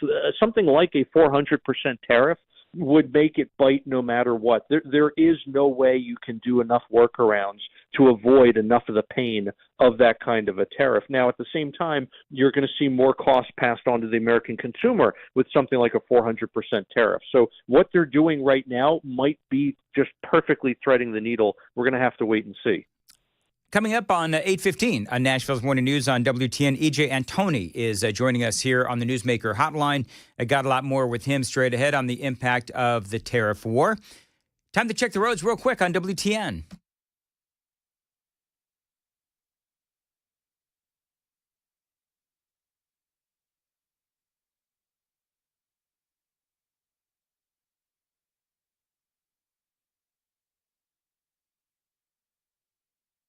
At 8:15, as far as your weather goes, a high of 88 and possible thunderstorms. Appreciate you listening to Nashville's Morning News. EJ, let me ask you, we have a super text line here. A texter had a really good point. The people on the left, the Democrats, are screaming about, the value of our 401ks and all that. And I do understand. But under Joe Biden, a lot of people lost value in their 401ks, especially when we saw the 9.3% interest rates and so forth. And so, the market's going to have their ups and downs regardless of what happens. Oh, absolutely. And I just don't understand how we're talking about the market today as if the last 4 years were this bygone halcyon era. My goodness, you saw literally the worst 3.5-year run of the bond market in at least a century. That's how bad inflation-adjusted bond returns were. And when you think about the fact that most people have a disproportionate amount of their retirement accounts in fixed income assets, especially as they get closer and closer to retirement. They're getting out of equities, they're getting out of the stock market, and they're putting things into bonds and, again, other fixed income assets. They were the folks who really got crushed. You know, the average person who was on the verge of retirement during the Joe Biden years is going to have to work an extra 6 years at a minimum in order to make up all of the inflation-adjusted losses that they've had in their portfolio. And again, although the stock market is up, it's not up nearly as much as you think it is once you adjust downward for inflation under Biden. And then again, your bond portfolio actually lost value. So folks really got crushed over the last 4 years, and the fact that stocks have swooned a bit here as we go through these tariff negotiations, okay, that's nothing out of the ordinary. I'm not saying it's great, don't get me wrong, but this is basically a buying opportunity for stocks. You want to look at this as stocks being on sale. Buy the dip. That's what they say. Buy the dip, right? Let me ask you as we continue on here in the last couple of minutes. When you look at everything that's going on from a media standpoint, and I wanted to make sure, because I know that you're very media savvy, you've been Heritage Foundation for a long time, you've been on Fox, you've been on Fox Business and so forth. Is it just me, or does the media seem like they're really trying to doom sell us into a recession? Oh, certainly. But you know, some of it is the media absolutely playing it up. Some of it is also, frankly, Dan, just the very stupid way that we try to calculate how big is the economy, right? That's something difficult to get your head around. What is the economy anyway, right? It's all of our economic activity. Well, how do you define that? You can look at a report like we got the gross domestic product report today for the first quarter of the year. So this is the first quarter of the second Trump administration. It showed a decline of 0.3%, seasonally adjusted annualized rate. So that basically means the economy shrunk slightly in the first quarter. But how do we calculate GDP? We actually take consumer spending, investment, government purchases, and exports, add those all together, but then we subtract imports. Well, guess what? Imports exploded in the first quarter because people were trying to get product into the U.S. before any of the tariffs hit. So a 41% increase in imports reduced overall GDP by 5 percentage points. That means that what would have been a 5 percentage point increase in GDP turned into a 0.3% decline in GDP. But next quarter, because people essentially all of the stuff they would have purchased in the second quarter, they brought forward and purchased in the first quarter when it comes to imports. That means that now we're not going to see virtually any imports in the second quarter, which will show up as a huge jump in GDP. So the media will take these numbers that they don't understand, unfortunately, because they don't have the background in economics. They don't have the statistical background. They'll take these numbers and run with it and tell everyone, oh, my gosh, the economy's contracting. We're in recession. Meanwhile, the consumer's actually staying very strong. Investment is exploding at a 22% annualized rate. That's phenomenal. And meanwhile, government is shrinking. So if you look at the internals of the report, everything is actually moving in the right direction, but I guarantee the media is going to run with the headline and tell everyone, oh my gosh, the sky is falling. All right, so real quick, last question. You know, it seems to me like obviously Trump is targeting China. Do you see clearly there's an opportunity with India and South Korea and particularly India to further develop those relationships and try and minimize our dependence on China?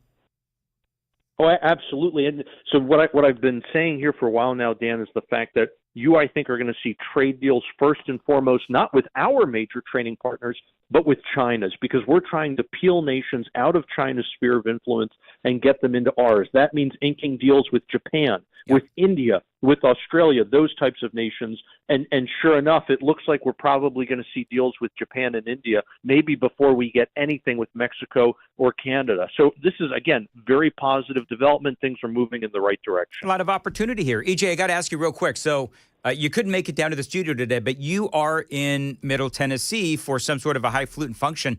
Is this your first time to Nashville?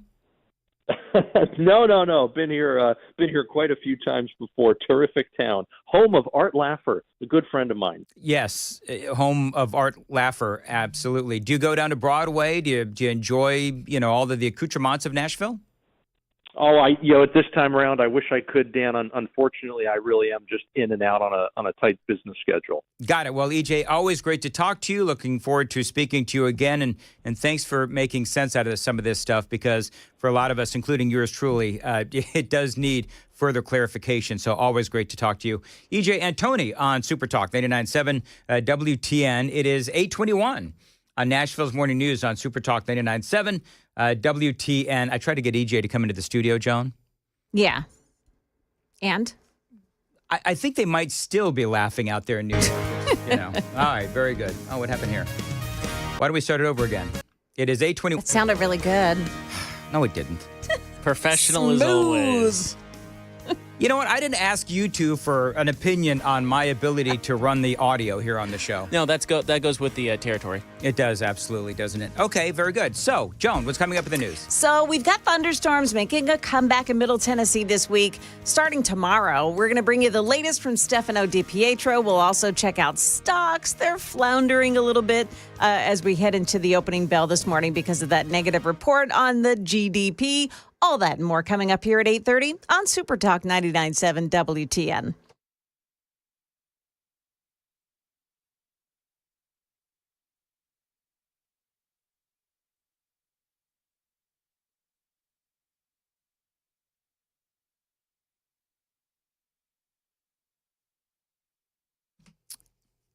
$8:22, Nashville's Morning News on Super Talk 99.7 WTN. Dan Mandis here. You know, the weather in Middle Tennessee can get crazy, which is why you need a backup home standby generator from my friends at the Generator Supercenter. Listen, weather does get crazy.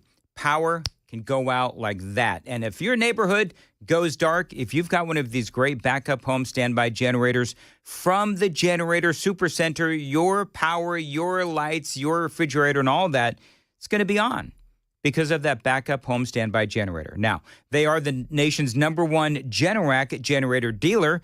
Get a free quote and get peace of mind when you have one installed. The Generator Supercenter does feature expert installation, 24-hour monitoring as well. They're not going to leave you in the dark. Financing is available.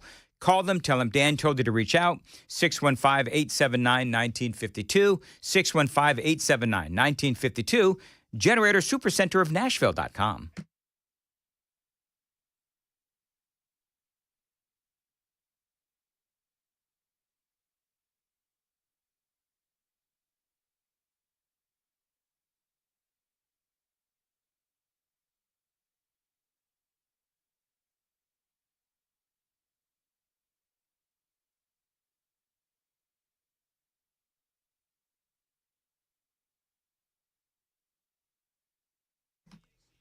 I feel like I need a like a clock ticking to count down Mother's Day, because Mother's Day is coming up on May 11th. If you don't know what to get Mom, I want you to think about an incredible and transformative facial from my friends at Contours. Now, they are famous for their ultra slim technology at Contours that stimulates collagen and tightens the skin, helping those fine lines and those age spots fade. Now, right now, they've got a special going on just for the mom in your life. You can get her a facial and a belly buster treatment for just $199, both for just $199. That is a huge discount. First 5 callers right now get that special price.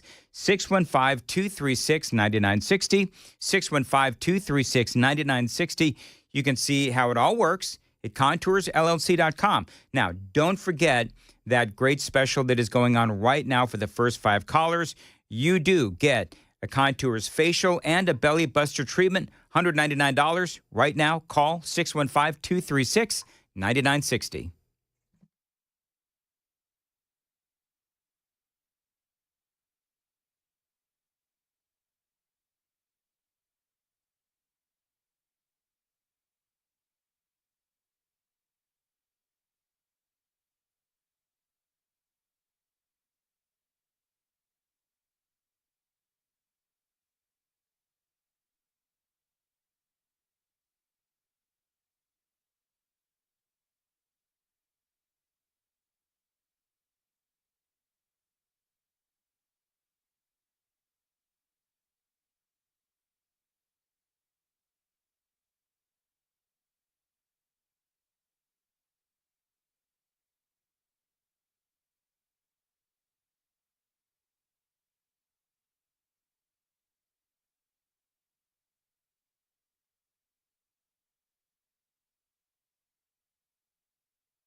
828, Nashville's Morning News on Super Talk 99.7. So people are saying that I don't know who Art Laffer is because E.J. Antoni said he's an economist. Okay. Now, how do I know that? Because Paul Winkler, this is how I prove that I actually do know who Art Laffer is.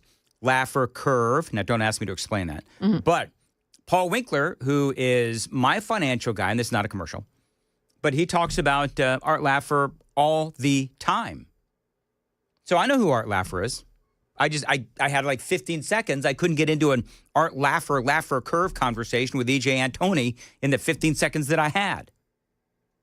You sound very defensive. I know I do. You ever like get done speaking a sentence and you're like, wait, I didn't mean to sound as defensive as I did. I know who Art Laffer is. Of course he does. He was the former host of Laffer-In. Oh my gosh. Totally No. kidding. No. Totally kidding. Laugh-in? Yeah, I get like it. As in laughing? Like laughing. Whatever. Our Is young friend KGB has no idea what you're talking about.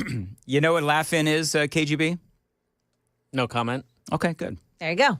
I plead the fifth. It is 9 o'clock, 8:30. I wish it was 9.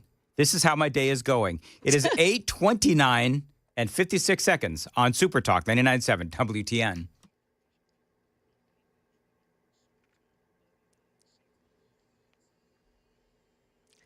Good morning. I'm Joan Jones with your top stories, and we're looking at weather being big again this week. We've got a chance of thunderstorms, a slight chance today, strong storms for tomorrow, but it does not appear that these storms are going to cause any big alarm. No, there's no tornado threat for us. I mean, there is going to be the threat of some damaging wind gusts and even some hail with any thunderstorm, but I still think that the overall severe threat is going to be hit or miss as we go through our day tomorrow. Channel 4 Stefano DiPietro there. He's going to be back right after the news with more details on what we can expect tomorrow.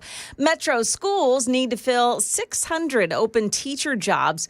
There are other jobs, too, and they want them filled before the next school year begins. So they hosted a spring recruitment fair at the National Fairgrounds yesterday in the hopes of finding all those teachers, classroom associates, tutors, and bus drivers. 2 more recruitment fairs are coming up, one on May 6th, the other May 20th. Those will happen at the central office. The new American ambassador to Israel faced questions about the U.S. role in the Middle East yesterday. President Trump's new ambassador here to Israel, Mike Huckabee, was asked if President Trump will recognize Israeli sovereignty over the West Bank. And he said that, right now the president's top priority is getting a ceasefire, getting the hostages home. Remember, there's still 58 hostages, including one American presumed to be alive and 4 bodies. That's ABC's Jordana Miller reporting. Money News brought to you by Beacon Capital Management, online at beaconcm.com. We learned this morning that the gross domestic product contracted in the first quarter to 0.3%. That's down from growth of 2.4% in the final quarter of 2024. And stocks have begun trading. It's 8:31 now. The Dow Jones Industrials in the early going here down 447. We've got the NASDAQ falling 388 and the S&P 500 index is down 86 points. We'll keep an eye on that. That's the latest news, traffic and weather next. I'm Joan Jones, WTN News. Thank you, Joan. 8:32, Nashville's Morning News on Super Talk 99.7. Listen, if you own a BMW, an Audi, a Mercedes-Benz, a Porsche, any other European car, I've got great news. There is a brand new place to get your vehicle serviced coming next month. They're called Renstall.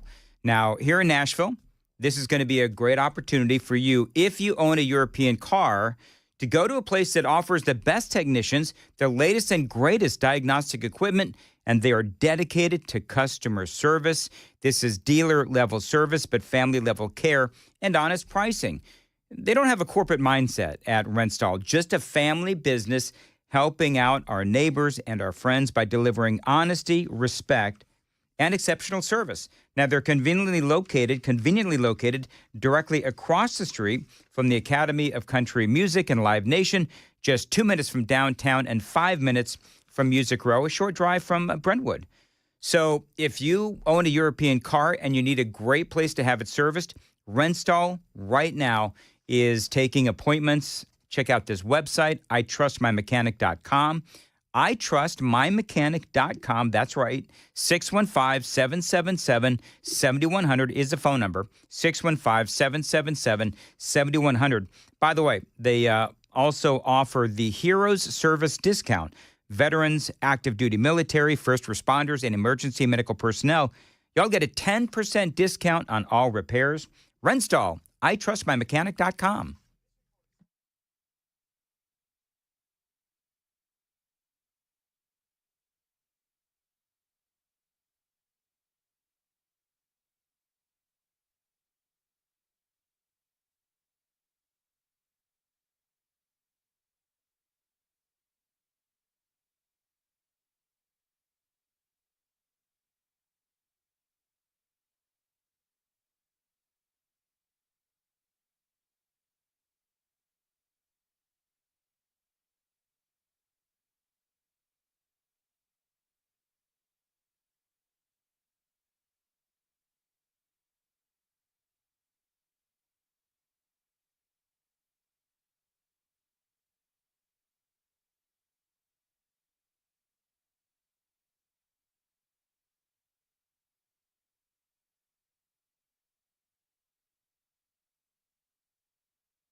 Well, the fire is out, but the road is still blocked up this morning. It's 24 of the westbound lanes at Joe B. Jackson Parkway. There was a semi-truck on fire. The right shoulder is blocked off by it, and traffic is still really slow from Epps Mill Road up to Joe B. Jackson because of it this morning. But the roadway's open. We do have a crash on 65 southbound lanes in Brentwood past Old Hickory Boulevard, and the right shoulder is blocked off there. 65 southbound at the Due West overpass, the Due West Avenue overpass in Madison.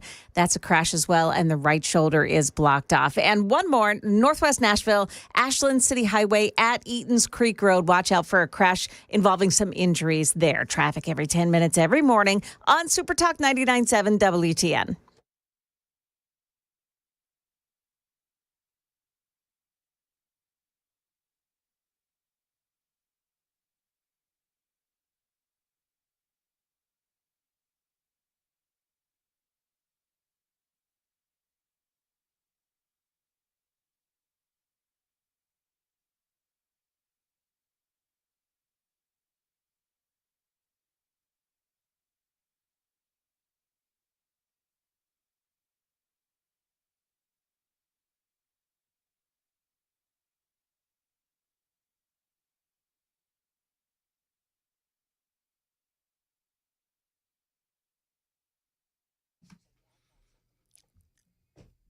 .837, Nashville's Morning News on Super Talk 99.7. By the way, Joan, yes, we have a big update from the men's room coming up on Super Talk 99.7 did they WTN. fix the whole soap thing? We just, okay. I got an update. Mhm. Chris and I just, did an investigation of what is going on in the second floor men's room at Cumulus Broadcasting. Details straight ahead. Dan Mandis here. Nashville Tent and Awning. Now, listen, what big events do you have planned? Whether it is a big corporate event, maybe a family reunion, maybe a wedding, maybe a birthday, whatever. Nashville Tent and Awning, they can help you with an incredible enclosure that can be installed anywhere. Now, what I think you ought to do is go to their website, ntaco.com, or you can find them on Facebook and Instagram. But they've got all kinds of photographs of past events that they've done so that you can get a visual. But these tents and these enclosures, they can be as fancy or they can be as, casual as you want them to be. They've got an enclosure for any kind of event you might want, any occasion. They've been around since 1884. They are a Nashville institution. They have worked with the likes of the Titans, Vanderbilt University, and the Grand Ole Opry. Now, if you've got an event for work coming up, they can help you there as well with a tent or enclosure. And at Nashville Tent and Awning, they've got awnings for any style of building that is going to improve the look and feel of your home or office. 615-329-3701. 615-329-3701. Tell them Dan Mandis showed you to reach out. Nashville tent and awning built to last since 1884. I mean, when I think, Chris and Joan and KGB, when I think about the power and the responsibility here we go of Nashville's morning news, and you're clearly humble host. Okay, the most humble. Before we go on, Joan Jones has just walked into the studio. What does she have? Oh, she got a tray of cookies. Snap! Joan just brought in. Yesterday? Look at Joan this. just brought in cookies. Did. Are those chocolate chip? They're chocolate chip. It's a shame you didn't bring enough for my kids. Your kids are going to summer camp. What more do you want? Wow. It's a shame she didn't bring enough for the kids. I'm just Wow. laying the groundwork now, so when they ask for some later. Listen, I'm just going to go ahead right now. Should I try it on the air? Should we do Thank that you. on the? We shouldn't eat on the air. We shouldn't eat on the air. KGB, you can have some later. I'm sitting here saying we shouldn't eat on the air as I'm taking a bite of Joan cookie.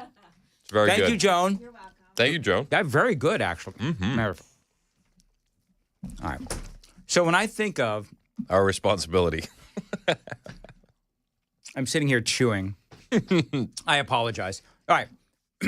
When I think of the power and the responsibility of Nashville's morning news, and you're a humble host, Yes. I think about things that I want to accomplish every single day. You have goals and I do aspirations. have goals and aspirations. Never in a million years did I think that my one-man war against watered-down soap in the men's room here at 10 Music Circle East would actually lead to what I just realized has happened in the men's room. It's bearing fruit, is what you're saying. Not really. They took the entire soap thing away. Oh, my gosh. So now we do have soap, but they took away the watered-down soap. Did you notice that, KGB? The watered-down soap in the men's room is gone. After my 22-minute monologue yesterday on the watered-down soap in the men's room. Was it actually 22 minutes? The boss is back in town. If he's listening, I want him to think I went on for 22 minutes about watered-down soap. It's a local issue. It was closer to an hour. Sure, that's what it was. Actually, it was the first 2 hours of the show. It got a little stale once he started taking calls, but after that, Anyway, yeah, so the soap is gone. I don't know what happened to it now. So I don't know. You know, there's somebody in the office with very sensitive skin who needs that watered down soap. That's exactly and is, right. Very upset So right did they now. replace it with anything else? So now they've got a little, I don't know what you call that thing, but the container where it's stuck to Soap the wall. dispenser? Yeah, they got a soap dispenser. Thank you, KGB. I was going to say squirt machine. Words are hard, guys. Squirt machine. I'm glad Jeff is here. Yeah. You know, the squirt machine. You're the only one. So many things I want to say, but I would get me in a whole lot of trouble, so we're just going to move right along. Anyway, do you know who Art Laffer is? Yeah, of course. The famous Laffer curve. That's exactly right. Nashville guy, works with Paul Winkler. Everybody knows. All these Art. people are trying to say that I didn't know who Art Laffer was when E.J. All right. Antoni. For real, though, you sounded a bit hesitant about it. I had 15 seconds. I'm with the audience on that one. I went, that went over Dan's head. It didn't go over my head. I had 15 seconds. I think it was already late. Press So X I knew for who doubt. Art Laffer was. What'd you say? Press X for doubt. Oh, whatever. You know what? Whatever.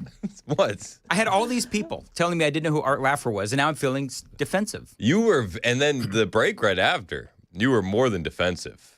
You know what? Joan said that too. Why are you so... And now here I am bringing it up again. Yes, moving right along. Once again, defending your honor. Why does it matter if you know this dude? He's just a... He's a world-famous economist. Have you never heard of the Laffer curve?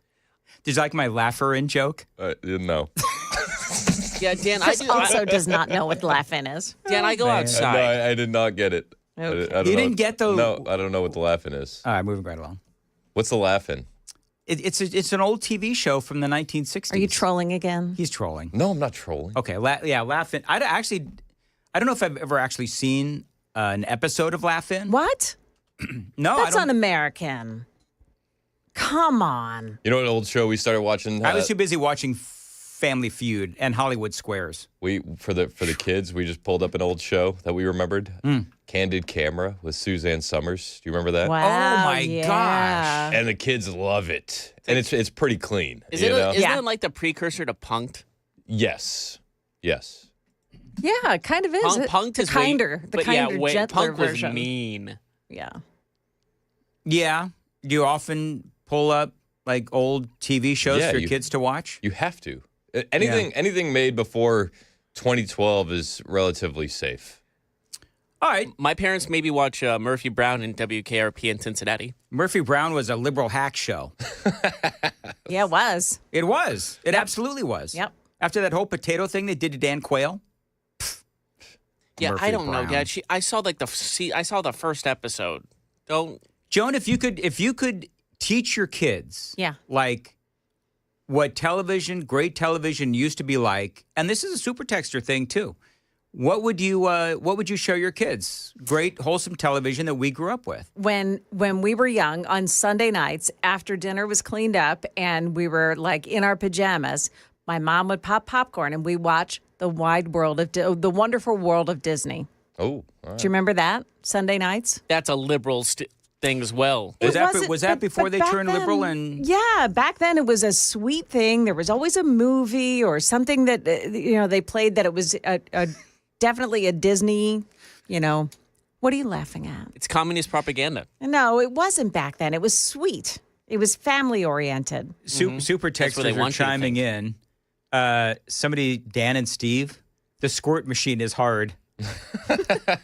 Someone said, Valerie says family ties. That's another good one. Jason says, Dan, you've had your rant pants on all morning long. I don't think I've had my rant pants on. Leave it to Beaver. Leave it to Beaver. Leave it to Beaver. What's the kid's name? No, that's pretty good. Ward. What's the kid's name in Mr. Wilson? What is that show? Dennis the Menace. Dennis the Menace. That's another good one. There you go. Kennedy, my 11-year-old, loves I Love Lucy. Does she? Okay, that's good. Show. That's awesome. It is That the is funniest good. show to her. That's awesome. She's a huge Did you know fan. that Fred and Ethel hated each other?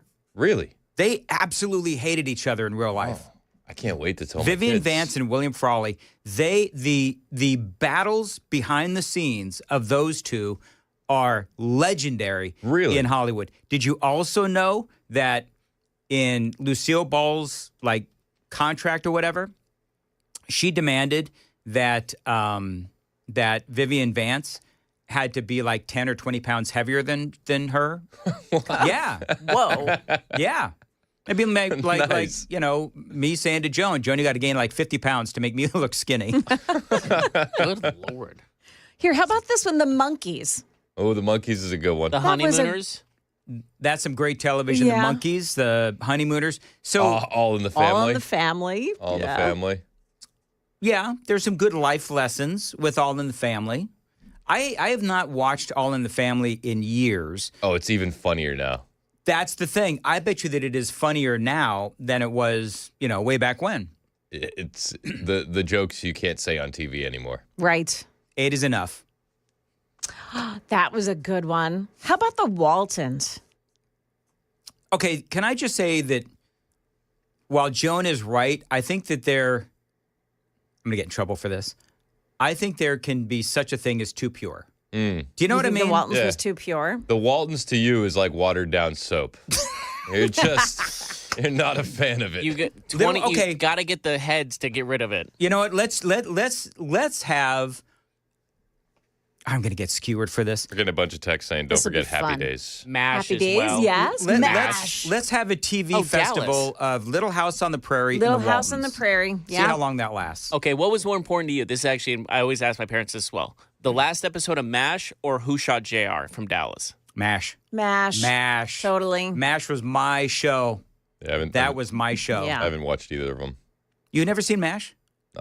I always use those two Culturally insufficient. because Who Shot JR was like the biggest thing on planet Earth at that time. It was. I remember. Oh, and yeah. then, and All then right. MASH ending. You was want to? big. All right. Let's go into some nitty gritty on MASH. MASH nerdia. Okay, Joan. Okay. So Waiting for the call from the boss in Before like you 5 go to minutes. Nerdia, I just want to point out 0272 said Brady effing Bunch in all caps. there you go. That's Brady our effing audience. bunch. All right, Grizzly Adams. Oh, that was great. Sorry, go real ahead. quick, Joan. Yeah. Colonel Henry Potter or Henry Blake? Henry Potter. I'm sorry, it's Harry You literally Potter. said Henry Potter. Henry Potter. It's Harry Potter. It's Harry Potter. No, wait. You said Henry Potter. Did I? Henry Blake, Harry Potter. Yes. Colonel Potter. Colonel Potter. What Just was Colonel Colonel. Potter's first name? Colonel Potter. Am I combining Harry Potter with the Bespectacled and the Wizards and all that and MASH? I might be. That would be a dope mashup, though. That would be a dope mashup. I would watch that. Mash with magic. Everybody Harry would watch Potter it. in the front lines with his magic. Just What was Colonel Avada-Kedavra, Potter's everyone. first name? How do I not know this? I watched MASH for years and even the reruns. Whatever. Who cares? 5845 says, MASH was a communist sympathetic show. Oh, it wasn't. Was it? Weren't they in Korea? I'm going with 5845 for the simple fact. Sherman. Colonel Sherman Potter. Oh, my goodness gracious. Yeah. You know, this is what happens when you get old. You just, because I... Do you remember that Colonel show? Harry That Potter. show we had when we were Colonel kids? Harry Potter. Harry Potter. Dan, you're a genius. You know exactly how to get the text line going. You either talk about old 70s TV shows or tattoos. Alan my goodness Alda gracious. is like a real leftist. Alan Alda is a major leftist. Yeah. But you know what? What show was Rob Reiner in when he was Meathead? That was a good show. That's All in the Family. That was All in the Family. That's All in the yeah. Family. Oh, Brian said Columbo. Oh, yeah. Columbo Bonanza. was good. Banana. You got Banana. Bonanza. Whatever. Hogan's Heroes. Oh, my gosh. That was Hogan Knows Best. funny. Did anybody ever wonder why they couldn't get off of Gilligan's Island? Like, I remember specifically... It's a scam. I remember specifically asking my dad, why can't they get off the island? Like, they built like a radio out of a coconut. Thank you. And to your Sherman Potter, you know why you mixed it up? It was played by Harry Morgan. That's right. So you Oh, my goodness gracious. Did somebody point that out? Yep, 8889 on the text line. Thank you, 8889. I thought I was going insane. Hang on. The Rockford Files. That was one of my favorites. Yeah? Yeah. Okay, Rockford Files, too. Mm-hmm. So I think what the last... Dukes of Hazzard. Sure. The last $6 9 minutes million has... man. Wah. What? That's the noise of the $6 million man. Did you know what I was doing? Yes, I did. All right, very good. But mark the tape. We need it as a hotkey. I can do that. But yeah, old TV is better than new TV. Is that what we're getting at? Boy, that's a really interesting question because there's a lot of incredible TV that is out there. Charlie's Angels.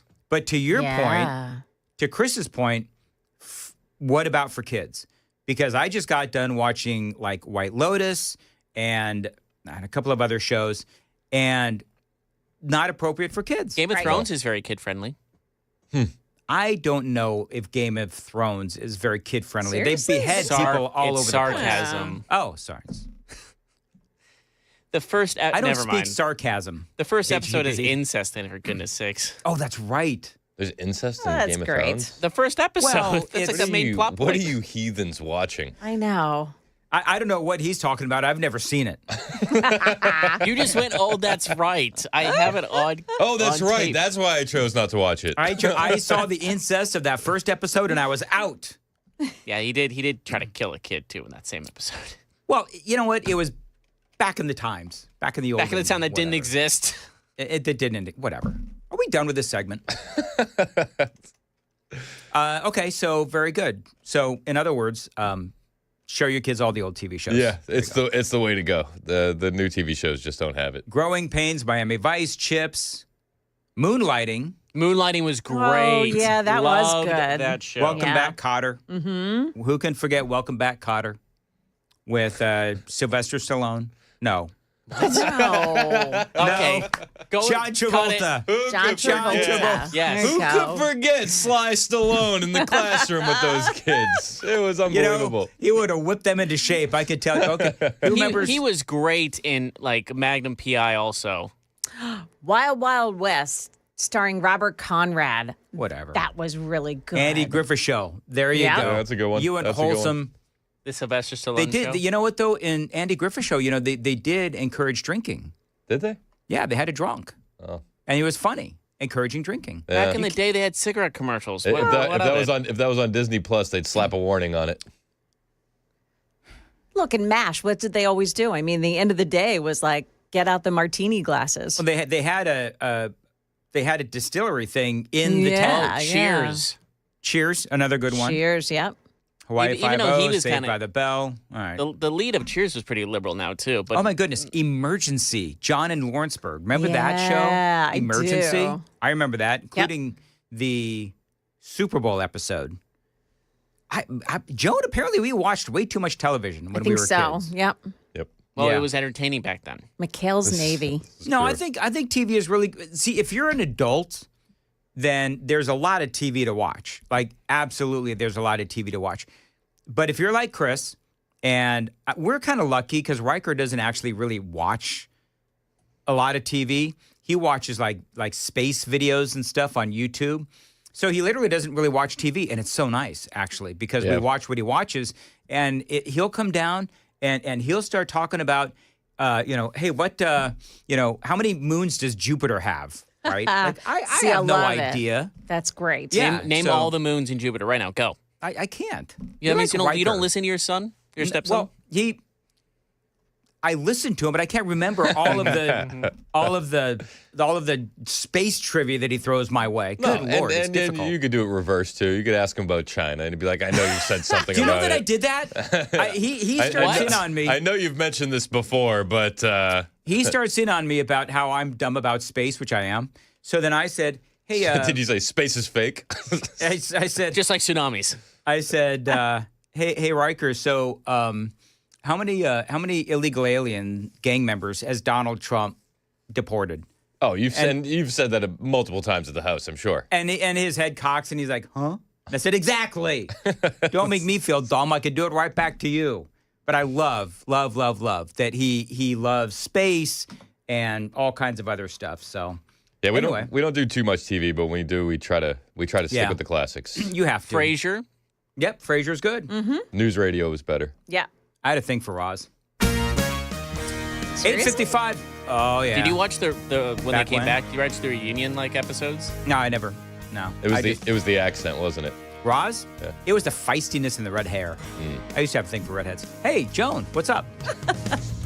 We'll just slide right out of that. All right, a Wisconsin judge sitting it out for a while after being arrested. Also, we're going to keep our eye on the stock market this morning. Things are not looking so good after a report that first quarter GDP contracted pretty significantly. That and more coming up here at 9 o'clock on Super Talk 99.7 WTN.